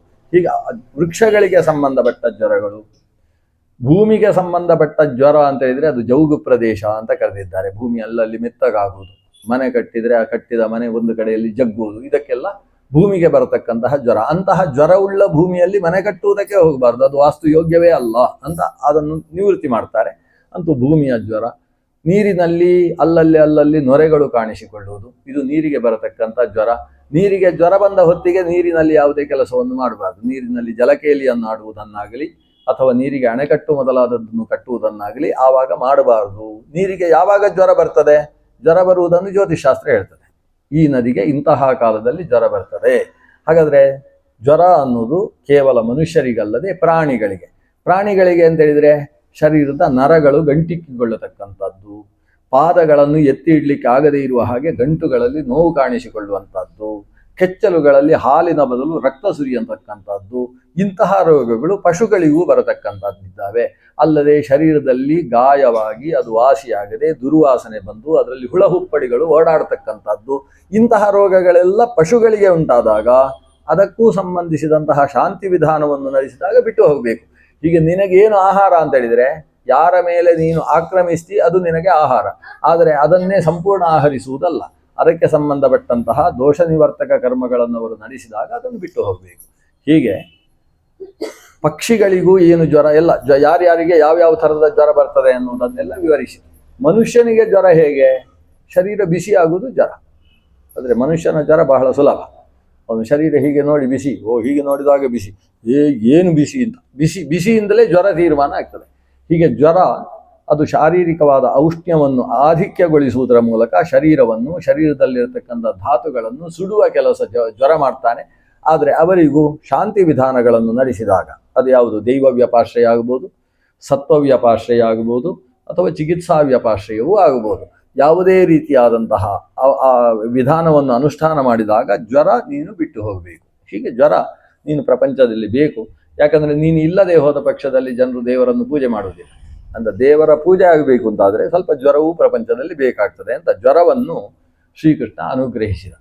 ಒಟ್ಟು ಈ ಜ್ವರ ಯುದ್ಧದಿಂದ ನಮಗೆ ಅರ್ಥ ಆಗತಕ್ಕಂಥದ್ದೇನು? ಜ್ವರವನ್ನು ತೆಗೆಯುವುದಕ್ಕೆ ಜ್ವರಾಂತರ ಅನ್ನೋದು ಪ್ರಯೋಜಕ ಅಂತ. ಇವತ್ತು ಕೂಡ ಹಾಗೆ ಅಲ್ವಾ? ಒಬ್ಬನಿಗೆ ಚುಚ್ಚುಮದ್ದು ಕೊಡುವುದು ಅಂತ ಹೇಳಿದ್ರೆ ಮೊದಲು ಯಾವ ಜ್ವರ ಬಂದಿದೆಯೋ ಅದಕ್ಕೆ ಸಂಬಂಧಪಟ್ಟಂತಹ ಕೀಟಗಳನ್ನು ಅವನ ಶರೀರದಲ್ಲಿ ಬಿಡುವುದು, ವೈರಸ್ಸನ್ನು ಅವನ ಶರೀರದಲ್ಲಿ ಬಿಡುವುದೇ ಅಲ್ವಾ ಚುಚ್ಚುಮದ್ದು ಅಂತ ಹೇಳಿದರೆ. ಅದನ್ನು ಬಿಟ್ಟದ್ರಿಂದ ಏನಾಯಿತು, ಇವನ ರೋಗ ನಿರೋಧಕ ಶಕ್ತಿ ಅಲ್ಲಿ ಹೋರಾಡಿ ಒಂದು ಚಿಕ್ಕ ಜ್ವರ ಬಂದು ಅವನಿಗೆ ರೋಗ ನಿರೋಧಕ ಶಕ್ತಿ ಬಲವಾಗ್ತದೆ. ಬಲವಾದಾಗ ಆ ಜ್ವರ ಇನ್ನೊಂದು ಬರದೇ ಇರುವ ಹಾಗೆ ಅಥವಾ ಇದ್ದ ಜ್ವರ ಬಿಟ್ಟು ಹೋಗುವ ಹಾಗೆ ಆಗ್ತದೆ ಅನ್ನೋದೇ ಅಲ್ವಾ. ಹಾಗಾದರೆ ಜ್ವರವನ್ನು ನಿವೃತ್ತಿ ಮಾಡುವುದಕ್ಕೆ ಜ್ವರಾಂತರ, ಹೀಗೆ ಶೈವ ಜ್ವರವನ್ನು ಎದುರಿಸುವುದಕ್ಕೆ ಶ್ರೀಕೃಷ್ಣ ವೈಷ್ಣವ ಜ್ವರವನ್ನು ಸೃಷ್ಟಿ ಮಾಡಿದವ. ಕೊನೆಗೆ ಆ ಜ್ವರದ ಮೇಲಿನ ಅನುಗ್ರಹ ಮಾಡುವುದಕ್ಕೋಸ್ಕರ ತಾನು ವೈಷ್ಣವ ಜ್ವರವನ್ನು ತನ್ನಲ್ಲೇ ಅಂತರ್ಗತಗೊಳಿಸಿಕೊಂಡು ಈ ಜ್ವರವನ್ನು ಬದುಕುವುದಕ್ಕೆ ಬಿಟ್ಟ ಅಂತ ಒಂದು ಘಟನೆ. ಯಾವಾಗ ಜ್ವರವೂ ಸೋತು ಹೋಯಿತು, ಬಾಣಾಸುರನಿಗೆ ಭಯ ಪ್ರಾರಂಭ ಆಯ್ತಂತೆ. ಅವ ರುದ್ರನಲ್ಲಿ ಹೋಗಿ ಪ್ರಾರ್ಥನೆ ಸಲ್ಲಿಸಿದ. ರುದ್ರ ನಗನಗುತ್ತಾ ಹೇಳಿದ, ನೀನೇ ಅಲ್ವಾ ಕೇಳಿದ್ದು ಅವತ್ತು, ನನಗೆ ಕೈ ತುರಿಸ್ತಾ ಇದೆ, ಹೊಡೆಯುವುದಕ್ಕೆ ಜನ ಇಲ್ಲ ಅಂತ ನೀನು ಹೇಳಿದ್ದು. ಅದಕ್ಕೆ ನಾನೇನು ಹೇಳಿದೆ, ನಿನ್ನ ಧ್ವಜ ಯಾವಾಗ ಕತ್ತರಿಸಿ ಕೆಳಗೆ ಬೀಳ್ತದೆ ಅವತ್ತು ನಿನಗೆ ನಿನ್ನ ಕೈ ತುರಿಸುವುದಕ್ಕೆ ಸರಿಯಾದ ವ್ಯಕ್ತಿ ಸಿಗ್ತಾನೆ ಅಂತ. ನೋಡಿ ಇವತ್ತು ಅದೇ ವ್ಯಕ್ತಿ ಸಿಕ್ಕಿದ್ದಾನೆ ಎಂದು ಹೋರಾಡು. ಅದಕ್ಕೆ ಇವ ಬಾಣ ಹೇಳ್ತಾನೆ, ಇಲ್ಲ, ಆ ವ್ಯಕ್ತಿ ಆಗಲೇ ಸಿಕ್ಕಿ ಆಯ್ತು ನನಗೆ. ಆ ವ್ಯಕ್ತಿ ಯಾರು? ಅನಿರುದ್ಧ. ಅನಿರುದ್ಧನ ಜೊತೆಗೆ ಹೋರಾಡಿ ಸೋಲುವ ಪರಿಸ್ಥಿತಿಗೆ ಬಂದಿದ್ದೆ ನಾನು. ಆವಾಗಲೇ ತುರಿಕೆ ಎಲ್ಲ ಹೋಗಿ ಆಯಿತು ನನಗೆ. ಆಮೇಲೆ ಕೊನೆಗೆ ನನ್ನ ಕುಂಭಾಂಡ ಇದ್ದದರಿಂದ ನಾನು ಬದುಕಿದೆ. ಕುಂಭಾಂಡ ಹೇಳಿದ, ನೀನು ಮಾಯಾ ಯುದ್ಧವನ್ನು ಬಿಟ್ಟರೆ ಬೇರೆ ಮಾರ್ಗ ಇಲ್ಲ ಅಂತ. ನಾನು ನನ್ನ ಕೈ ತುರಿಕೆಗೋಸ್ಕರ ಯುದ್ಧ ಕೇಳಿದ್ದು, ಮಾಯಾ ಯುದ್ಧ ಮಾಡುವುದು ಅಂತ ಅವನನ್ನೇ ಬೈಯುವ ಪ್ರಸಂಗ. ಆದರೆ ಅವನು ಹೇಳಿದ ರೀತಿಯಲ್ಲಿ ನಡ್ಕೊಂಡದ್ರಿಂದ ನಾನು ಅಲ್ಲಿ ಬದುಕಿ ಉಳಿದೆ. ಅದರಿಂದ ಅನಿರುದ್ಧನ ಕೈಯಲ್ಲಿ ಉಳಿದದ್ದೇ ಒಂದು ಪವಾಡ. ಅಂಥಲ್ಲಿ ಈಗ ನಮ್ಮ ಜ್ವರಗಳು ಕೂಡ ಸೋತು ಹೋಗಿದ್ದಾವೆ, ನಾನೇನು ಮಾಡಬೇಕು? ಅದಕ್ಕೆ ಶಿವಾಗಿ ಹೇಳ್ತಾನೆ, ಹಾಗಾದರೆ ನಾನು ಯುದ್ಧ ಮಾಡಬೇಕು ಅಂತಲ್ಲ ನಿನ್ನ ಅಭಿಪ್ರಾಯ. ನನಗೆ ಕುಮಾರ ಹೇಗೋ ನೀನು ಹಾಗೆ, ಸನತ್ ಕುಮಾರ ಅಥವಾ ಸ್ಕಂದ ಹೇಗೋ ನನಗೆ ನೀನು ಹಾಗೆ ಅಂತ ಹೇಳಿ ಪಾರ್ವತಿಯ ಮುಖ ನೋಡ್ತಾನೆ. ಪಾರ್ವತಿ ಹೇಳ್ತಾನೆ, ನೀವು ಯುದ್ಧಕ್ಕೆ ಹೋಗದೆ ಹೋದರೆ ನಾನೇ ಹೊರಡಬೇಕಾಗ್ತದೆ ಈಗ ಅಂತ. ಹಾಗಾದರೆ ಬಾಣನನ್ನು ಉಳಿಸುವುದು ಪಾರ್ವತಿ ದೇವಿಗೂ ಅಷ್ಟು ಇಷ್ಟ. ಯಾಕಂದರೆ ಸ್ಕಂದನ ಸ್ಥಾನದಲ್ಲಿ ಆತ ವರ ಕೇಳಿದ್ದಾನೆ, ನನ್ನನ್ನು ಸ್ಕಂದನನ್ನು ನೋಡಿದ ಹಾಗೆ ನನ್ನನ್ನು ನೋಡಬೇಕು, ಮಗನ ಹಾಗೆ. ಅದನ್ನು ಹಾಗೆ ಒಪ್ಪಿಕೊಂಡು ಶಿವ ಆತನನ್ನು ಪೋಷಣೆ ಮಾಡಿಕೊಂಡು ಬಂದವಲ್ವ. ಹಾಗಾಗಿ ನಿನ್ನ ರಕ್ಷಣೆಗೆ ನಾನೇ ಯುದ್ಧಕ್ಕೆ ಹೋಗ್ತೇನೆ ಅಂತ ಶಿವ ಯುದ್ಧಕ್ಕೆ ಹೋದ. ಪಾಶುಪತಾಸ್ತ್ರಾದಿಗಳನ್ನು ಧರಿಸಿಕೊಂಡೇ ಹೋದ. ತಾನು ಪಿನಾಕವೆಂಬ ಧನುಸ್ಸನ್ನು ಹಿಡಿದು ಸಾಗಿ ಬಲರಾಮನ ಜೊತೆಗೋ ಅಥವಾ ಪ್ರದ್ಯುಮ್ನನ ಜೊತೆಗೋ ಯುದ್ಧಕ್ಕೆ ಹೋಗಲಿಲ್ಲ. ಶ್ರೀಕೃಷ್ಣನ ಮುಂದೆಯೇ ಯುದ್ಧಕ್ಕೆ ಬಂದ. ದೊಡ್ಡ ಯುದ್ಧ ನಡೆಯಿತು. ತುಂಬ ವಿಸ್ತಾರವಾದ ಯುದ್ಧವನ್ನೇ ವರ್ಣನೆ ಮಾಡಿದೆ. ಶಿವನು ಕೃಷ್ಣನ ಜೊತೆಗೆ ಹೋರಾಡುವಾಗ ಕೃಷ್ಣನನ್ನು ನೋಡದೆ ಬಾಣ ಹೊಡಿತಾ ಇದ್ದಂತೆ. ಕೃಷ್ಣನನ್ನು ನೋಡಿದರೆ ಹೊಡಿಬಾರ್ದು ಅಂತ ಅನಿಸಿದರೆ ಅಂತ ಹೆದರಿಕೆ. ಈಗ ಕೆಲವರಿಗೆ ಬೈಯುವಾಗ ಮುಖ ನೋಡಿಕೊಂಡು ಬೈಬಾರ್ದು. ಯಾಕಂದ್ರೆ ನಮಗೆ ಅತ್ಯಂತ ಪ್ರೀತ್ಯಾಸ್ಪದರಾಗಿರ್ತಾರೆ. ಅವರಿಗೆ ಮುಖ ನೋಡಿಕೊಂಡು ಬೈದಾಗ ಮುಖ ನೋಡಿದ ಮೇಲೆ ಯಾಕೆ ಇವರಿಗೆ ಬೈಯುವುದು, ಅಯ್ಯೋ ಪಾಪ ಅನಿಸುತ್ತೆ. ಆದರೆ ಬೈಯದೆ ಹೋದರೆ ರಿಪೇರಿ ಆಗೋದಿಲ್ಲ. ಅದಕ್ಕೆ ಮುಖ ತಗ್ಗಿಸಿಕೊಂಡು ಸಿಕ್ಕಾಬಿಟ್ಟೆ ಬೈದು ಆಮೇಲೆ ಮುಖ ನೋಡಿ ಬೈದ್ನ ನಾನು ಅಂತ ಆಮೇಲೆ ಹೇಳ್ಬೇಕು. ಒಂದು ಬೈಯಷ್ಟು ಬೈಬೇಕು. ಹಾಗೆ ಇಲ್ಲಿ ಮುಂದೆ ಇರತಕ್ಕಂಥವ ಭಗವಂತ ಶ್ರೀಕೃಷ್ಣ. ರುದ್ರ ಅಂತ ಹೇಳಿದರೆ ಶ್ರೀಕೃಷ್ಣನ ಪರಮ ಭಕ್ತ ವಸ್ತುತಃ. ಯಾಕೆ ಅಂತ ಹೇಳಿದರೆ ರುದ್ರ ವೈಷ್ಣವಾನಾಂ ಯಥಾ ಶಂಭು ಅಂತ. ವಿಷ್ಣು ಭಕ್ತರಲ್ಲಿ ಶಂಭು ಬಹಳ ಎತ್ತರದ ವ್ಯಕ್ತಿತ್ವ. ಆತ ತನ್ನ ಶಿರದಲ್ಲಿ ಗಂಗಾಧಾರಣೆಯನ್ನು ಮಾಡಿದ್ದಾನೆ. ಗಂಗಾ ಅಂತ ಹೇಳಿದರೆ ಭಗವಂತನ ಪಾದೋದ್ಭವೆ, ವಿಷ್ಣು ಪಾದ ಪಂಕಜ ಜನಿತವಾದಂತಹ ಗಂಗೆ. ಹರಿಪಾದ ನಖದಿಂದ ಹರಿದು ಬಂದಳು ಗಂಗಾ. ಅತಃ ಭಗವಂತನ ಪಾದ ಸಂಭವೆಯಾದಂತಹ ವಿಷ್ಣುಪಾದೋದಕವೆನಿಸಿದಂತಹ ಗಂಗೆಯನ್ನು ತನ್ನ ಶಿರದಲ್ಲಿ ನಿತ್ಯವೂ ಧರಿಸ್ತಾ, ಭಗವನ್ ನೈರ್ಮಾಲ್ಯವನ್ನು ಶಿರದಲ್ಲಿ ಧರಿಸುವುದಕ್ಕೋಸ್ಕರ ಬಂಗಾರದ ಹರಿವಾಣವನ್ನೆತ್ತಿ ಭಗವಂತನ ಎಡಭಾಗದಲ್ಲಿ ಪ್ರತಿನಿತ್ಯ ನಿಲ್ಲತಕ್ಕಂತಹ ಈ ಶಂಭು ಕೈಲಾಸವಾಸ ಗೌರೀಶ ಈಶ ತೈಲಧಾರೆಯಂತೆ ಮನಸ್ಸು ಕೊಡು ಹರಿಯಲ್ಲಿ ಅಂತ. ಹರಿಯಲ್ಲಿ ತೈಲಧಾರೆಯಂತೆ ನಿತ್ಯ ಅವಿಚ್ಛಿನ್ನವಾದಂತಹ ಭಕ್ತಿಯನ್ನು ಕೊಡತಕ್ಕಂತಹ ಪರಮ ವೈಷ್ಣವನಾದಂತಹ ಶಿವ ಶ್ರೀಕೃಷ್ಣನನ್ನು ನೋಡದೆ ಬಾಣ ಹೊಡಿತಾನೆ. ಅಂದರೆ ಅವನಿಗೇನು, ಕೃಷ್ಣನಿಗೆ ವಿರುದ್ಧಾಚರಣೆ ಮಾಡಬಾರ್ದು, ಬಾಣನನ್ನು ಬಿಟ್ಟು ಕೊಡಬಾರ್ದು. ಈ ಪರಿಸ್ಥಿತಿ ಉಂಟು ಶಿವನಿಗೆ. ಬಾಣ ಆತನ ಔರಸ ಪುತ್ರನ ಹಾಗೆ, ಆದರೆ ಕೃಷ್ಣನನ್ನು ವಿರೋಧ ಮಾಡುವ ಹಾಗಿಲ್ಲ, ಮಧ್ಯಸ್ಥಿತಿಯಲ್ಲಿ ಹೋರಾಡ್ತಾ ಇದ್ದಾನೆ. ಕೃಷ್ಣನು ಅದಕ್ಕೆ ಅನುಗುಣವಾಗಿ, ಶಿವನಿಗೂ ಕೃಷ್ಣನಿಗೂ ಯುದ್ಧ ಆಗಿದೆ, ಬಾಣನನ್ನು ರಕ್ಷಿಸುವುದಕ್ಕೋಸ್ಕರ ಶಿವ ಸಿಕ್ಕಾಪಟ್ಟೆ ಹೋರಾಡಿದ್ದಾನೆ ಅಂತ ಲೋಕದಲ್ಲಿ ಚಾಲ್ತಿ ಬರಬೇಕು. ನಾಳೆ ಎಲ್ಲ ಪತ್ರಿಕೆಯಲ್ಲೂ ಕೂಡ ಈ ವಿಷಯ ಪ್ರಧಾನ ಆಗಬೇಕು, ಶಿವನಿಗೆ ಒಂದು ವಿಶೇಷವಾದ ಮಹತ್ವ ಬರಬೇಕು ಅಂತ ನಮ್ಮ ಕೃಷ್ಣನು ಕೂಡ ಅದಕ್ಕೆ ಸರಿಯಾಗಿ ಹೋರಾಡ್ತಾನೆ. ಕೊನೆಗೆ ರುದ್ರದೇವ ಒಂದು ವಿಶಿಷ್ಟವಾದ ಶಕ್ತಿಯಾಯುಧವನ್ನು ಕೃಷ್ಣನ ಕಡೆಗೆ ಪ್ರಯೋಗಿಸಿದರೆ ಭಗವಂತ ಕೃಷ್ಣ ಅದಕ್ಕೆ ಸುದರ್ಶನ ಚಕ್ರವನ್ನೇ ಪ್ರಯೋಗಿಸುವುದಕ್ಕೆ ಹಿಡ್ಕೊಂಡಂತೆ. ಸುದರ್ಶನ ಚಕ್ರದ ಪ್ರಯೋಗ ಆಯಿತು ಅಂತ ಹೇಳಿದರೆ ರುದ್ರದೇವನಿಗೆ ಸಮಸ್ಯೆ ಆಗ್ತದೆ ಅಂತೇಳಿ ರುದ್ರನ ಅಪ್ಪ ಓಡಿ ಬರ್ತಾನಂತೆ. ಅದು ರುದ್ರನ ಅಪ್ಪ ಅಂತ ಹೇಳಿದರೆ ಬ್ರಹ್ಮದೇವರು. ಬ್ರಹ್ಮದೇವರು ಬರುವುದಕ್ಕೆ ಎರಡು ಕಾರಣ ಅಂತ ಹೇಳ್ತದೆ ಹರಿವಂಶ. ಒಂದು, ಮಗನಿಗೆ ಪೆಟ್ಟಾಗ್ತದೆ ಅಂತ ಓಡಿ ಬಂದ. ಎರಡನೇದ್ದು, ನಾರದರದ್ದು ಒಂದು ಕಥೆ. ಈ ನಾರದರು ಇಲ್ಲಿ ಕೂತ್ಕೊಂಡು ಏನೆಲ್ಲ ಮಾಡ್ತಾರೆ ಗೊತ್ತಾ, ಅವ್ರು ಯುದ್ಧ ನೋಡ್ಲಿಕ್ಕೆ ಅಂತ ಬಂದದ್ದು. ಯುದ್ಧದಲ್ಲಿ ಏನು ಹೆಚ್ಚು ಕಡಿಮೆ ಆದರೂ ತ್ರಿಲೋಕದಲ್ಲೂ ಕೂಡ ಅದರ ಒಂದು ವೀಕ್ಷಕ ವಿವರಣೆ, ಏನು ಕರೀತೀರಿ, ಕಾಮೆಂಟ್ರಿ ಅಲ್ವಾ, ಯುದ್ಧ ಹೇಗೆ ನಡೀತದೆ ಅನ್ನೋ ವಿವರಣೆ ಅದು ಇವರ ಮೂಲಕ ಲೋಕಕ್ಕೆಲ್ಲ ಪ್ರಸರಣ ಆಗ್ತದೆ ಎಂದು ನಾರದರು ಎಷ್ಟು ರೂಪವನ್ನು ಹೊತ್ತಿದ್ದಾರೆ ಅಂತ ಆಶ್ಚರ್ಯ. ಅವರೇ ಚತುರ್ಮುಖ ಬ್ರಹ್ಮನಲ್ಲಿ ನಿವೇದಿಸಿಕೊಂಡ್ರು, ಏನು ಶಿವ ಕೃಷ್ಣ ಇಬ್ಬರ ಯುದ್ಧ ನಡೀತಾ ಇದೆ. ಕೃಷ್ಣ ಅಂತ ಹೇಳಿದರೆ ಮೂಲ ಶಿವನಾರಾಯಣ, ಶಿವ ಅಂತ ಹೇಳಿದರೆ ಅವನಲ್ಲಿ ಇರತಕ್ಕಂಥವನೇ ನಾರಾಯಣ, ಶಿವರೂಪಿ ಶಿವೇ ಸ್ಥಿತ, ಶಿವನಾರಾಯಣನಾಗಿ ಶಿವನಲ್ಲಿ ನಿಂತಿದ್ದಾನೆ. ಇವರಿಬ್ಬರ ಯುದ್ಧ, ಇದರ ಮಧ್ಯದಲ್ಲಿ ಸುದರ್ಶನ ಚಕ್ರದ ಪ್ರಯೋಗ ನಡೀತಾ ಇದೆ ಅಂತ ಇವನು ಅಲ್ಲಿ ವಿವರಣೆ ಕೊಟ್ಟಿದ್ದಾನೆ. ಆ ಕ್ಷಣದಲ್ಲಿ ಬ್ರಹ್ಮದೇವರು ಮುಂದೆ ಪ್ರತ್ಯಕ್ಷ ಆಗ್ತಾರೆ. ಪ್ರತ್ಯಕ್ಷರಾಗಿ ನೀನು ತೆಗೆದ ಶಕ್ತಿ ಆಗಿದೆ ಕೆಳಗಿಡು ಅಂತ ಹೇಳ್ತಾನೆ. ರುದ್ರದೇವರ ಶಕ್ತಿಯನ್ನು ಕೆಳಗಿಡಿಸಿದ. ಆ ಶಕ್ತಿ ಕೆಳಗಿಳಿದದ್ದೇ ತಡ ನಮ್ಮ ದೇವರು ಸುದರ್ಶನ ಚಕ್ರವನ್ನು ಕೂಡ ಶಾಂತಗೊಳಿಸಿದರು. ಸುದರ್ಶನ ಚಕ್ರವನ್ನು ಎತ್ತಿ ಒಗೆಯುವ ಚಕ್ರ ಅಲ್ಲ, ಎಲ್ಲಿಗೆ ಬೇಕು ಅದು ಕಾಯ್ತಾ ಇರ್ತದೆ ಕೃಷ್ಣನ ಕೈಯಲ್ಲಿ, ಯಾವಾಗ ಬೇಕೋ ಆವಾಗ ಕಾಣಿಸಿಕೊಳ್ತದೆ. ಆ ರೀತಿಯ ಚಕ್ರ ಅದು, ಅದಕ್ಕೆ ನಿರ್ದೇಶನ ಕೊಡಬೇಕು ಅಂತಿಲ್ಲ, ಅದು ಯಾವ ಹೊತ್ತಿಗೆ ಬೇಕು ಕೃಷ್ಣನ ಇಚ್ಛೆಗೆ ಅನುಗುಣವಾಗಿ ಕೆಲಸವನ್ನು ಮಾಡತಕ್ಕಂತಹ ಚಕ್ರ ಅದು. ಯಾವಾಗ ಶಕ್ತಿಯಾಯುಧವನ್ನು ಶಿವ ಕೆಳಗಿಟ್ಟ ಸುದರ್ಶನ ಶಾಂತವಾಗಿದೆ, ಆಗ ಬ್ರಹ್ಮದೇವರು ಶಿವನಿಗೆ ಆದೇಶ ಮಾಡ್ತಾನೆ, ಹೀಗೆಲ್ಲ ಯುದ್ಧ ಮಾಡುವುದಲ್ಲ, ನೀನು ಬಾಣನನ್ನು ಬಿಟ್ಟು ಕೊಡಬೇಕಾಗ್ತದೆ. ಈಗ ಏನಾದರೂ ಬಾಣ ಬದುಕಲೇಬೇಕು ಅಂತ ನಿನಗಿದ್ರೆ ಅದನ್ನು ಕೃಷ್ಣನ ಹತ್ರ ಕೇಳ್ಕೊ, ಹೋರಾಡ್ತೇನೆ ಅಂತ ಯಾಕೆ ಮಾಡ್ತೀನಿ, ಯಾಕಂದ್ರೆ ಬಾಣನಂತಹ ದುಷ್ಟನನ್ನು ನೀನು ರಕ್ಷಣೆ ಮಾಡಿದ್ದು ಜಾಸ್ತಿ ಆಯಿತು ಅಂತ ಹೇಳಿದ ಬ್ರಹ್ಮದೇವ. ಅವನು ಜಾಸ್ತಿ ಆಯಿತು ನೀನು ರಕ್ಷಣೆ ಮಾಡಿದ್ದು, ಅವನು ಉಳಿಲೇಬೇಕು ಅಂತಿದ್ರೆ ಕೃಷ್ಣನಲ್ಲಿ ಕೇಳಿಕೊ ಅಂತ. ಇಷ್ಟಾದಾಗ ರುದ್ರದೇವರಲ್ಲಿ ಬ್ರಹ್ಮದೇವರ ಸಂಪರ್ಕದಿಂದಾಗಿ, ಬ್ರಹ್ಮದೇವರು ಅಂತ ಹೇಳಿದ್ರೆ ಸತ್ವ ಮಹಾಸತ್ವ ಅಂತ ಕರೆಸಿಕೊಂಡಂತಹ ಮಹತ್ತತ್ವಾಭಿಮಾನಿಯಾದಂತಹ ಸತ್ವಗುಣೋಪೇತನಾದಂತಹ ಬ್ರಹ್ಮ. ಆ ಬ್ರಹ್ಮನ ಸಂಪರ್ಕದಿಂದ ರುದ್ರನಲ್ಲಿ ಆವಿಷ್ಟವಾಗಿರ್ತಕ್ಕಂತಹ ಅಸುರಾವೇಶ ದೂರವಾಯಿತು. ಅದರ ಪರಿಣಾಮವಾಗಿ ರುದ್ರ ಕೃಷ್ಣನ ಮುಂದೆ ಶಾಂತನಾದ. ರುದ್ರ ಶಾಂತನಾದಾಗ ಕೃಷ್ಣ ಹೇಳಿದ, ನಿನ್ನ ಬಾಣನನ್ನು ನಾನು ಬದುಕಿ ಉಳಿಸ್ತೇನೆ, ಆದರೆ ಬಾಣನ ಅಹಂಕಾರವನ್ನು ಮುರಿದ ಮೇಲೆ ಬದುಕಿಸುವುದು. ಸರಿ, ರುದ್ರ ಅಲ್ಲಿಂದ ತಾನು ಹಿಂದೆ ಸರಿದ. ಈ ವಿಷಯ ಬಾಣನಿಗೆ ಗೊತ್ತಾಯಿತು. ಬಾಣ ಕುಮಾರನಿಗೆ ಕೈ ಮುಗಿದ. ಈ ಷಣ್ಮುಖ ಯುದ್ಧಕ್ಕೆ ಬಂದ.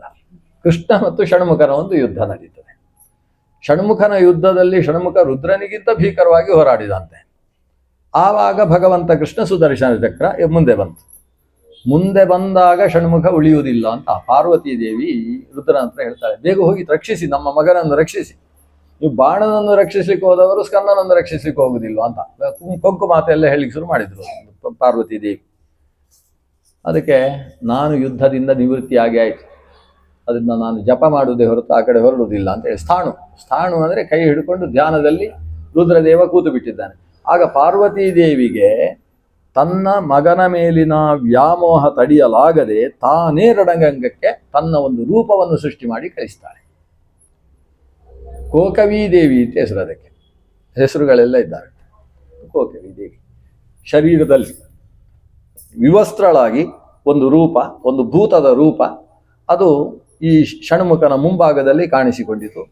ಶ್ರೀಕೃಷ್ಣ ಆ ರೂಪವನ್ನು ನೋಡಿ ಕಣ್ಣು ಮುಚ್ಚುವಂತಹ ಪ್ರಸಂಗ ಬಂತು. ಹೇಳ್ತಾನೆ, ಬೇಗ ಹೊರಡು.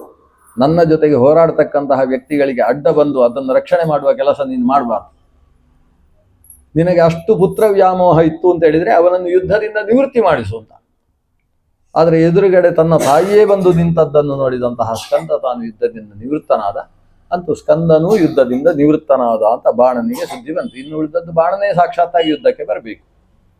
ಬಾಣ ತಾನೇ ತನ್ನದ್ದಾದಂತಹ ಬಹಳ ಯೋಜನ ವಿಸ್ತಾರವಾದಂತಹ ರಥವನ್ನು ಏರಿ ಕೃಷ್ಣನ ಜೊತೆಗೆ ಯುದ್ಧಕ್ಕೆ ಸನ್ನದ್ಧನಾಗಿ ಬಂದ.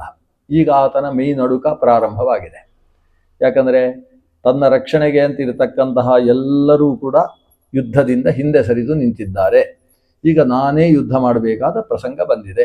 ದೇವಲೋಕದಿಂದ ಸಹಾಯಕ್ಕೆ ಕರೆಯೋಣ ಅಂತ ಹೇಳಿದರೆ ಎಲ್ಲ ನನ್ನ ಕೈಯಲ್ಲಿ ಪೆಟ್ಟು ತಿಂದವರು ಇವತ್ತು ನಾನು ಪೆಟ್ಟು ತಿನ್ನುವಾಗ ಖುಷಿಗೊಂಡು ಆಕಾಶದಲ್ಲಿ ದೇವವಾದ್ಯಗಳನ್ನು ಮೊಳಗಿಸಿಯಾರೇ ಹೊರತು ನನ್ನ ಸಹಾಯಕ್ಕೆ ಸಿಗತಕ್ಕಂಥವ್ರು ಅವರು ಯಾರೂ ಇಲ್ಲ.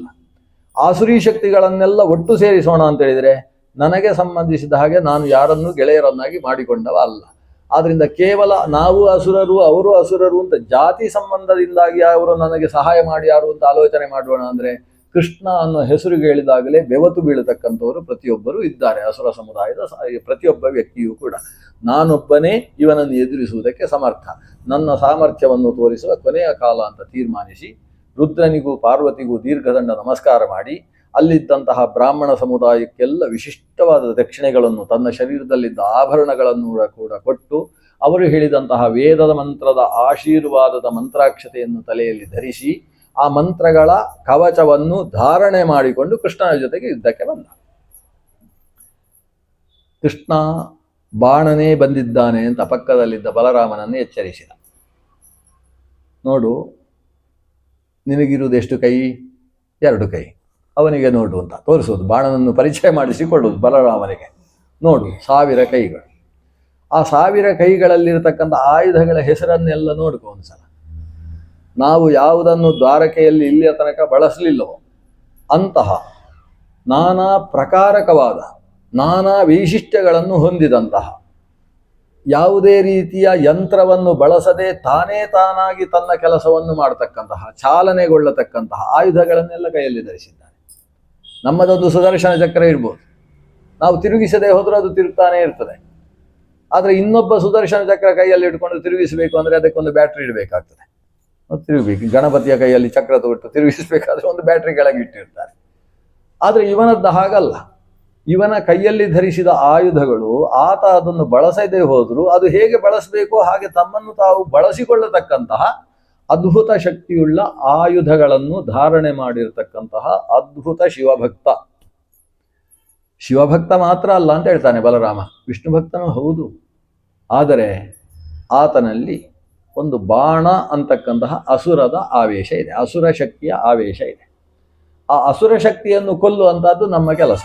ಆದರೆ ಶಿವ ಪ್ರಮಥ ಗಣಕ್ಕೆ ಸೇರತಕ್ಕಂತಹ ಶಿವಭಕ್ತವಾದ ಸಾತ್ವಿಕ ಚೇತನ ಅವನಲ್ಲಿ ಉಂಟಲ್ಲ, ಅದನ್ನು ಶಿವನಿಗೆ ಒಪ್ಪಿಸುವ ಕೆಲಸವು ನಮ್ಮಿಂದ ಆಗಬೇಕು ಅಂತ ಬಲರಾಮಕೃಷ್ಣರು ಮಾತಾಡಿಕೊಳ್ತಾರೆ. ಯುದ್ಧಕ್ಕೆ ಬಂದ. ಬಹಳ ದೀರ್ಘಾವಧಿ ಯುದ್ಧ ನಡೆಯುತ್ತೆ. ಕೃಷ್ಣ ಆತನನ್ನು ಯುದ್ಧದಲ್ಲಿ ಸಾಯಿಸುವಲ್ಲಿ ಆ ತನಕ ನಡೆಯುತ್ತೆ. ಆವಾಗ ಮತ್ತೊಂದು ನೀಲಾದೇವಿ ಅಂತ ಮತ್ತೊಬ್ಬಳು ಬರ್ತಾಳೆ. ಪಾರ್ವತಿ ದೇವಿ ಹೇಳ್ತಾಳಂತೆ ಶಿವನ ಹತ್ರ, ಸತ್ತ ನಮ್ಮ ಮಗ ಈಗ ಹೋಗಿ ರಕ್ಷಣೆ ಮಾಡಿ ಅಂತ. ಅವನು ಸ್ಥಾನವಾಗಿ ಗೊತ್ತಿದ್ದಾನೆ. ಆವಾಗ ಪಾರ್ವತಿಯದ್ದೇ ಅಂಶದಿಂದ ಮತ್ತೊಂದು ರೂಪ ಬಂದು ಮಧ್ಯದಲ್ಲಿ ಶ್ರೀಕೃಷ್ಣ ಮತ್ತು ಬಾಣಾಸುರನ ಮಧ್ಯದಲ್ಲಿ ಕಾಣಿಸಿಕೊಳ್ತದೆ. ಕಂಡ ರೂಪವನ್ನು ಕುರಿತು ಕೃಷ್ಣ ಹೇಳ್ತಾನೆ, ನೀನು ಮಧ್ಯದಲ್ಲಿ ಕಾಣಿಸಿಕೊಂಡ್ರೂ ಕೂಡ ನನ್ನ ಅಸ್ತ್ರ ಭೂತಲದ ಅಡಿಯಲ್ಲಿ ಹೋಗಿ ಆತನನ್ನು ಸಾಯಿಸುವುದಕ್ಕೆ ಸಮರ್ಥ. ಆದರೆ ನೀವಿಬ್ಬರೂ ದಂಪತಿಗಳು, ಲೋಕಕ್ಕೆ ದಂಪತಿಗಳು ಹೇಗಿರಬೇಕು ಅನ್ನುವುದಕ್ಕೆ ಆದರ್ಶಪ್ರಾಯರಾದಂತಹ ಶಿವ ಪಾರ್ವತಿಯರು ಅರ್ಧಾಂಗಿನಿಯರಾಗಿ ತಮ್ಮ ಶರೀರವನ್ನೇ ಪರಸ್ಪರವಾಗಿ ತಾವು ಬಳಸಿಕೊಳ್ಳತಕ್ಕಂತಹ ವ್ಯಕ್ತಿತ್ವದವರು. ಅಂತಹ ಅರ್ಧನಾರಿ ನರೇಶ್ವರರಾಗಿ ಶೋಭಿಸತಕ್ಕಂತಹ ನೀವುಗಳಲ್ಲಿ ನಾನು ನಿಮ್ಮ ಸುತ ಅಂತ ಇಬ್ಬರೂ ಒಪ್ಪಿರತಕ್ಕಂಥ ವ್ಯಕ್ತಿಯನ್ನು ಸಂಹರಿಸುವುದಕ್ಕೆ ಇಷ್ಟಪಡುವುದಿಲ್ಲ. ಆದರೆ ಆತನ ದರ್ಪವನ್ನು ನಾನು ನಾಶ ಮಾಡಬೇಕು. ಅದಕ್ಕೋಸ್ಕರ ಆತನ ಏನು ಕೈಗಳುಂಟು ಅದರಲ್ಲಿ 2 ಕೈಗಳನ್ನು ಮಾತ್ರ ಉಳಿಸ್ತೇನೆ ಅಂತ ಹೇಳಿ ಸೋತು ಸುಣ್ಣವಾಗಿದ್ದಂತಹ ಆತನ ಮೇಲೆ ತನ್ನ ಸುದರ್ಶನ ಚಕ್ರವನ್ನು ಆದೇಶಿಸ್ತಾನೆ. ಸುದರ್ಶನ ಚಕ್ರ ಹೋಗಿ ಅವೊಂದು 998 ಕೈಗಳನ್ನು ಲೆಕ್ಕ ಮಾಡಿ ಕತ್ತರಿಸ್ತದೆ. ಬಲಭಾಗದಲ್ಲೂ ಮತ್ತು ಎಡಭಾಗದಲ್ಲೂ ಒಂದೊಂದು ಕೈಗಳು ಮಾತ್ರ ಉಳಿತಾವೆ. ಮೈಯಲ್ಲೆಲ್ಲ ರಕ್ತಗಳು ಸುರಿತಾ ಇದ್ದಾವೆ. ಸುರಿತಾ ಇರತಕ್ಕಂತಹ ಬಾಣನಿಗೆ ಕೃಷ್ಣ ಹೇಳ್ತಾನೆ, ಹೋಗು, ಶಿವನ ಮುಂದೆ ಹೋಗಿ ನಮಸ್ಕಾರ ಮಾಡು. ನಿನ್ನಲ್ಲಿದ್ದಂತಹ ದುಷ್ಟಶಕ್ತಿಯನ್ನು ನಾನು ಹೊಡೆದು ಓಡಿಸಿ ಆಗಿದೆ. ನಿನ್ನ ಕೈಗಳು ಬಿದ್ದಾಗಲೇ ನಿನ್ನಲ್ಲಿದ್ದಂತಹ ದೌಷ್ಟ್ಯ ನಾಶವಾಗಿ ಹೋಗಿದೆ. ಆದ್ದರಿಂದ ಇನ್ನು 2 ಕೈಗಳಿಂದ ನೀನು ಈ ಶರೀರವನ್ನು ತ್ಯಾಗ ಮಾಡಿ ಅದೇ 2 ಕೈಯ ಸ್ವರೂಪದಿಂದ ಶಿವನ ಪ್ರಮಥಗಣದಲ್ಲಿ ಅವನನ್ನು ಆರಾಧನೆ ಮಾಡ್ತಾ ಜೀವಿಸು. ಶೋಣಿತಪುರವನ್ನು ಬಿಟ್ಟು ತೊಲಗು ಅಂತ ಬಾಣನಿಗೆ ಹೇಳಿದ. ಬಾಣ ಶಿವನ ಹತ್ರ ಹೋದ. ಶಿವಪಾರ್ವತಿಯರು ಸ್ಕಂದನನ್ನು ಜೊತೆ ಸೇರಿಸಿಕೊಂಡು ಈ ಬಾಣನನ್ನು ಕೂಡ ತಮ್ಮ ಮಗ ಅಂತ ಅಪ್ಪಿಕೊಂಡು ಮುಟ್ಟಿದ್ದೇ ತರ ಅವನ ಮೈಯಲ್ಲಿದ್ದಂತಹ ರಕ್ತದ ಪೆಟ್ಟುಗಳೆಲ್ಲ ಮಾಸಿ ಹೋದವು. ಆತ ಶಿವ ಪ್ರಮಥಗಣದಲ್ಲಿ ಮಹಾಕಾಲ ಅನ್ನೋ ಹೆಸರಿನಿಂದ ಇವತ್ತಿಗೂ ಶಿವನನ್ನು ಪೂಜೆ ಮಾಡ್ತಾ ಇದ್ದಾನೆ. ಈ ಊರು ಖಾಲಿ ಆಯಿತು. ಇಲ್ಲಿಗೆ ಶ್ರೀಕೃಷ್ಣ ಜಯ ಅಂತ ದೇವಲೋಕದಲ್ಲೆಲ್ಲ ದೇವದುಂದುಬಿಗಳು ಮೊಳಗಿದುವು. ಪಂಚಾಶ್ಚರ್ಯಗಳು ಲೋಕದಲ್ಲೆಲ್ಲ ಕಾಣಿಸಿಕೊಂಡುವು. ದ್ವಾರಕೆಯಲ್ಲೂ ಕೂಡ ಇದ್ದಕ್ಕಿದ್ದ ಹಾಗೆ ಮೆಲ್ಲನೆ ತುಂತುರು ಹನಿ, ಒಂದು ದೇವತೆಗಳು ಪುಷ್ಪವೃಷ್ಟಿಯನ್ನು ಸುರಿಸಿದರೋ ಅನ್ನುವ ಹಾಗೆ ದ್ವಾರಕೆಯ ಜನಕ್ಕೆ ಏನೋ ಒಳಿತಾಗಿದೆ ಅಂತಕ್ಕಂತಹ ಶುಭ ಶಕುನಗಳು ದ್ವಾರಕೆಯಲ್ಲಿ ಕಾಣಿಸುವುದಕ್ಕೆ ಪ್ರಾರಂಭಿಸಿದವು. ಅಷ್ಟು ಹೊತ್ತಿಗೆ ಅಲ್ಲಿಯ ರಾಜನಾದಂತಹ ಆಹುಕ ತನ್ನ ಮಗನಾದಂತಹ ಯುವರಾಜನಾದ ಉಗ್ರಸೇನನಿಗೆ ಆದೇಶ ಮಾಡಿದ, ಊರಲ್ಲೆಲ್ಲ ಅಲಂಕಾರ ಆಗುವ ಹಾಗೆ ವ್ಯವಸ್ಥೆ ಮಾಡಿ. ಯಾಕಂದ್ರೆ ನಮ್ಮ ಮೊಮ್ಮಗನ ಮರಿಮಗನಿಗೆ ಮದುವೆ. ನೋಡಿ, ಕೃಷ್ಣನಿಗೆ ಮೊಮ್ಮಗ ಅಂತ ಆದರೆ ಆಹುಕನಿಗೆ ಏನಾಗಬೇಕು? ಆಹುಕನ ಮೊಮ್ಮಗನ ಮರಿಮಗನ ಮದುವೆ. ಇಂಥದ್ದನ್ನೆಲ್ಲ ನೋಡುವ ಸಂಸಾರ ಬೇಕು. ಅದೇ ಖುಷಿ. ಯಾದವರದ್ದು ಅಂತ ಹೇಳಿದ್ರೆ ಅದು ರುಕ್ಮಿಣಿ ವಾಸುದೇವಾವಿವ ನಿರಂತರ ಪ್ರವರ್ಧಮಾನ ಸಂತಾನ ಪ್ರಭಾವವು ಅಂತ. ರುಕ್ಮಿಣಿ ವಾಸುದೇವರ ಹಾಗೆ ಇನ್ನೊಬ್ಬರಿಗೆ ಆಶೀರ್ವಾದ ಮಾಡುವಾಗ ಆಶೀರ್ವಾದ ಮಾಡುವುದು ಹೇಗೆ? ರುಕ್ಮಿಣಿ ವಾಸುದೇವರ ಹಾಗೆ ನಿಮ್ಮ ಸಂತತಿ ಮಧ್ಯದಲ್ಲಿ ನಿಲ್ಲದೆ ಅವಿಚ್ಛಿನ್ನವಾಗಿ ಮಕ್ಕಳು, ಮೊಮ್ಮಕ್ಕಳು, ಮರಿಮಕ್ಕಳ ಮೊಮ್ಮಕ್ಕಳು ಅನ್ನುವ ರೀತಿಯಲ್ಲಿ ಸಂತಾನ ಸಾಕ್ತಾ ಹೋಗಲಿ ಅಂತ ರುಕ್ಮಿಣಿ ವಾಸುದೇವರನ್ನೇ ಅದಕ್ಕೆ ದೃಷ್ಟಾಂತವಾದನಾಗಿ ಕೊಡುವುದು. ಹಾಗೆ ದೊಡ್ಡ ವಂಶ.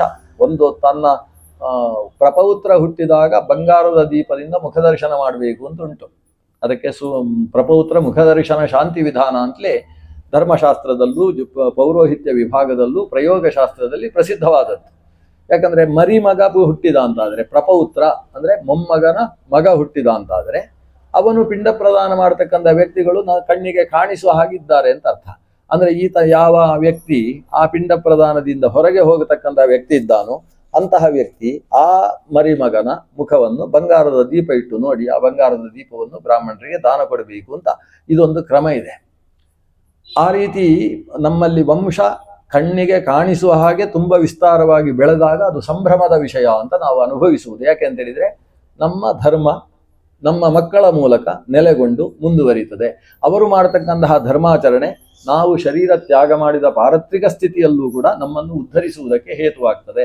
ಈ ದೃಷ್ಟಿಯಿಂದ ಧಾರ್ಮಿಕವಾದಂತಹ ಅವಿಚ್ಛಿನ್ನ ಸಂತತಿಯನ್ನು ಬೆಳೆಸತಕ್ಕಂಥದ್ದು ನಮ್ಮಲ್ಲಿ ಗೃಹಸ್ಥ ಧರ್ಮ ಅಂತ ಕರೆಸಿಕೊಂಡಿದೆ. ಹಾಗೆ ಭಗವಂತ ಕೃಷ್ಣನ ಮೊಮ್ಮಗನಿಗೆ ಇವತ್ತು ಮದುವೆ ಅಂತ ಹೇಳಿದ್ರೆ ನಮ್ಮೆಲ್ಲರ ಮೊಮ್ಮಗನ ಮರಿಮಗನಿಗೆ ಮದುವೆ. ಆ ಕಾರಣದಿಂದ ಎಲ್ಲ ದ್ವಾರಕೆಯನ್ನು ಕೂಡ ನವವಧುವಿನ ಹಾಗೆ ಸಿಂಗರಿಸಬೇಕು ಅಂತ ದ್ವಾರಕೆಯಲ್ಲಿ ವ್ಯವಸ್ಥೆ ಆಗ್ತಾ ಇದೆ. ಇಲ್ಲಿ ಭಗವಂತ ಕೃಷ್ಣ ಯಾವಾಗ ಬಾಣಾಸುರನನ್ನು ಸೋಲಿಸಿ ಆತನನ್ನು ರುದ್ರನ ಜೊತೆಗೆ ಕೈಲಾಸಕ್ಕೆ ಕಳಿಸುವ ಕೆಲಸ ನಡೆಯಿತೋ ಆವಾಗ ಕುಂಭಾಂಡ ಪ್ರವೃತ್ತಿಗಳೆಲ್ಲ ಬಂದರು. ಕೃಷ್ಣನಿಗೆ ಒಂದು ನಮಸ್ಕಾರ ಮಾಡಿದರು. ಕೃಷ್ಣ ಇನ್ಯಾರನ್ನೂ ಸಾಯಿಸಲಿಲ್ಲ. ಎಲ್ಲರೂ ಶರಣಾಗತರಾಗಿದ್ದಾರೆ. ಬಾಣನೇ ಹೋದ ಮೇಲೆ ಮತ್ತೆ ಯಾರು ಯುದ್ಧ ಮಾಡಬೇಕು? ಬಾಣನಿಗೆ ಮಕ್ಕಳಿಲ್ಲ. ಹಾಗಾದರೆ ಶೋಣಿತಪುರಕ್ಕೆ ವ್ಯವಸ್ಥೆ ಏನು? ಶ್ರೀಕೃಷ್ಣ ಕುಂಭಾಂಡನನ್ನು ಸಿಂಹಾಸನದಲ್ಲಿ ಕೂಡಿಸಿದ. ಇನ್ನು ನೀನೇ ಇಲ್ಲಿಯ ರಾಷ್ಟ್ರಪತಿ. ಇಲ್ಲಿಗೆ ರಾಜ ಯಾರು? ಆಹುಕನೇ ರಾಜ. ಆದ್ದರಿಂದ ಇದು ನಮ್ಮ ಸಂಸ್ಥಾನ. ಇದಕ್ಕೆ ಯಾದವಾಧಿಪತಿಯಾದ ಆಹುಕ ಮತ್ತು ಉಗ್ರಸೇನ ಇದರ ಅಧಿಪತಿಗಳು. ಆದರೆ ರಾಷ್ಟ್ರಪತಿಯಾಗಿ ನೀನು ವ್ಯವಸ್ಥೆ ಮಾಡಬೇಕು. ಎಲ್ಲವನ್ನು ಅಲ್ಲಿಂದಲೇ ಕೇಂದ್ರದಿಂದ ನೋಡಿಕೊಳ್ಳಿಕ್ಕೆ ಆಗುವುದಿಲ್ಲ. ಈ ವ್ಯವಸ್ಥೆಯಲ್ಲಿ ಇಲ್ಲಿಯ ರಾಷ್ಟ್ರದ ನಿಯಾಮಕನಾಗಿ ನೀನು ನಿಯುಕ್ತನಾಗ್ತಿ ಅಂತ ಕುಂಭಾಂಡನಿಗೆ ಅಲ್ಲಿಗೆ ರಾಷ್ಟ್ರಪತಿತ್ವ ವ್ಯವಸ್ಥೆಯನ್ನು ಮಾಡಿ ತಾನು ತನ್ನ ಗರುಡಾರೂಢನಾಗಿ ಅಂತಃಪುರಕ್ಕೆ ಪ್ರವೇಶ ಮಾಡ್ತಾನೆ. ಅಂತಃಪುರಕ್ಕೆ ಪ್ರವೇಶ ಮಾಡುವಾಗ ಏನಾಗಿತ್ತಲ್ಲಿ? ಇಬ್ಬರನ್ನು ಕೂಡಿ ಹಾಕಿದ್ದಾರೆ. ಅದರಲ್ಲಿ ಅನಿರುದ್ಧನಿಗೆ ನಾಗಾಸ್ತ್ರದ ಬಂಧನ ಇತ್ತು. ಆದರೆ ಅನಿರುದ್ಧ ಯಾವಾಗ ಆರ್ಯಾಸ್ತುತಿಯನ್ನು ಮಾಡಿ ದುರ್ಗೆಯನ್ನು ಸ್ತೋತ್ರ ಮಾಡಿದ ಆವಾಗ ನಾಗಾಸ್ತ್ರಗಳು ಅವನನ್ನು ಬಿಡಿಸಿಕೊಂಡಿದ್ವು. ಆದರೆ ಬಿಡಿಸಿಕೊಂಡದ್ದು ಎಲ್ಲಿ ಹೋಗಿ ನಿಂತಿತ್ತು ಅಂದರೆ ಬಾಗಿಲಿಗೆಲ್ಲ ಹೋಗಿ ನಾಗಾಸ್ತ್ರಗಳು ನಿಂತಿದ್ವು ಅಂತೆ. ಈಗ ಅಲ್ಲಿಂದ ಹೊರಗೆ ಬರುವುದಕ್ಕೆ ಸಾಧ್ಯ ಇಲ್ಲ. ಅವನ ಮೈ ಮುಟ್ಟುವ ಶಕ್ತಿ ಅದಕ್ಕಿಲ್ಲ. ಆದರೆ ಯಾವ ಗೃಹ ಬಂಧನವನ್ನು ಇವರಿಗೆ ಉಂಟು ಮಾಡಿದ್ದಾರೆ, ಗೃಹದಿಂದ ಎಲ್ಲಿ ಹೋಗುವುದಕ್ಕೂ ಸಾಧ್ಯ ಇಲ್ಲ ಅನ್ನೋ ಹಾಗೆ ನಾಗಬಂಧನ ಉಂಟಾಗಿತ್ತು. ಯಾವಾಗ ಗರುಡ ಅಲ್ಲಿಗೆ ಬಂದ, ನಾಗಗಳು ಎಲ್ಲಿ ಹೊಡಿದು ಅಂತಿಲ್ಲ. ಈ ಗರುಡ ಕೃಷ್ಣ ಮತ್ತು ಬಲರಾಮ ಪ್ರದ್ಯುಮ್ನರು ಅಲ್ಲಿಗೆ ಆಗಮಿಸಿದಾಗ ಗರುಡ ದರ್ಶನ ಆದರೆ ಸಾಕಂತೆ ಸರ್ಪಗಳು ನಿಲ್ಲುವುದಿಲ್ಲ. ಅದನ್ನ ಮಾಯಾ ಅಸ್ತ್ರದಿಂದ ನಿರ್ಮಿತವಾದಂತಹ ದಿಗ್ಬಂಧಕವಾದಂತಹ ಸಮಗ್ರ ಸರ್ಪಗಳು ಕೂಡ ಗರುಡ ದರ್ಶನ ಮಾತ್ರದಿಂದ ದೂರಕ್ಕೆ ಓಡಿ ಹೋದವು. ಅನಿರುದ್ಧ ಮತ್ತು ಉಷೆಯರು ಬಂದು ಶ್ರೀಕೃಷ್ಣನಿಗೆ ನಮಸ್ಕಾರ ಮಾಡ್ತಾರೆ. ಕೃಷ್ಣ ಹೇಳ್ತಾನೆ ಅಲ್ಲಿ ಅಲ್ಲಿ ಅಂತ ಹೇಳ್ತಾನಂತೆ. ಅಂದರೆ ಕೃಷ್ಣನಿಗೆ ಬಲರಾಮನಿಗೆ ಮೊದಲು ನಮಸ್ಕಾರ ಮಾಡಬೇಕು ಅಂತ. ಇಲ್ಲಿ ಹೋದರೆ ಏನಾಗ್ತದೆ, ಬಲರಾಮನಿಗೆ ಕೃಷ್ಣನ ಮೇಲೆ ಅಸೂಯೆ ಬಂದರೆ ಅಂತ ಕೃಷ್ಣನ ವ್ಯವಸ್ಥೆ. ಅಂದರೆ ದೊಡ್ಡವರಿರುವಾಗ ದೊಡ್ಡವರಿಗೆ ಸಿಗುವ ಗೌರವ ಎಲ್ಲರಿಂದಲೂ ಸಿಗುವ ಹಾಗೆ ನೋಡಿಕೊಳ್ಳುವುದು ನಮ್ಮ ಕರ್ತವ್ಯ ಅನ್ನೋದನ್ನು ಕೃಷ್ಣ ತೋರಿಸುವುದು. ಆದರೆ ಇವರು ಮಾತ್ರ ಬಿಡಲಿಲ್ಲ. ಕೃಷ್ಣನಿಗೆ ಮೊದಲು ನಮಸ್ಕಾರ, ಇಲ್ಲಿ ಮೊದಲು ಅಲ್ಲಿ ಅಂತ ಕೃಷ್ಣ ಹೇಳೋದು, ಅಲ್ಲಿ ಮೊದಲು ಅಂತ. ಬಲರಾಮ ಹಾಗೆ ಹೇಳ್ತಾನೆ, ಮೊದಲು ನಿನಗೆ, ಯಾಕಂದ್ರೆ ನಿನ್ನ ಮಗನ ಮಗ, ನನ್ನ ಮಗನ ಮಗ ಅಲ್ಲವ, ನಿನ್ನ ಮಗನ ಮಗ. ಅದರಿಂದ ನಿನಗೆ ಮೊದಲು ಅಜ್ಜನ ಸ್ಥಾನ ಮೊದಲನೆಯದ್ದು ನಿನ್ನದು, ಆಮೇಲೆ ನನ್ನದು. ಆದರೆ ಕೃಷ್ಣ ನಿನ್ನದ್ದು ಅಂತ ಹೇಳಬೇಕು. ಇದು ಸಂಸಾರದಲ್ಲಿ ಒಟ್ಟಿಗಿರುವುದಕ್ಕೆ ಬೇಕಾದಂತಹ ಮಾನಸ ಭಾವಗಳು. ಹಾಗೆ ಕೃಷ್ಣನಿಗೆ ನಮಸ್ಕರಿಸಿದಾಗ ಕೃಷ್ಣ ಅವನ ಮುಖವನ್ನು ಆಘ್ರಾಣಿಸಿ ಹೇಳ್ತಾನೆ, ನನಗೆ ಸರಿಯಾದ ಮೊಮ್ಮಗ, ಹೀಗೆ ಮದುವೆ ಆಗುವುದು ಅಂದರೆ ಅಂತ. ನಮ್ಮ ಕುಟುಂಬವೇ ಹೀಗೆ, ಆದ್ರಿಂದ ನನಗೆ ಸರಿಯಾದ ಮೊಮ್ಮಗ ನೀನು.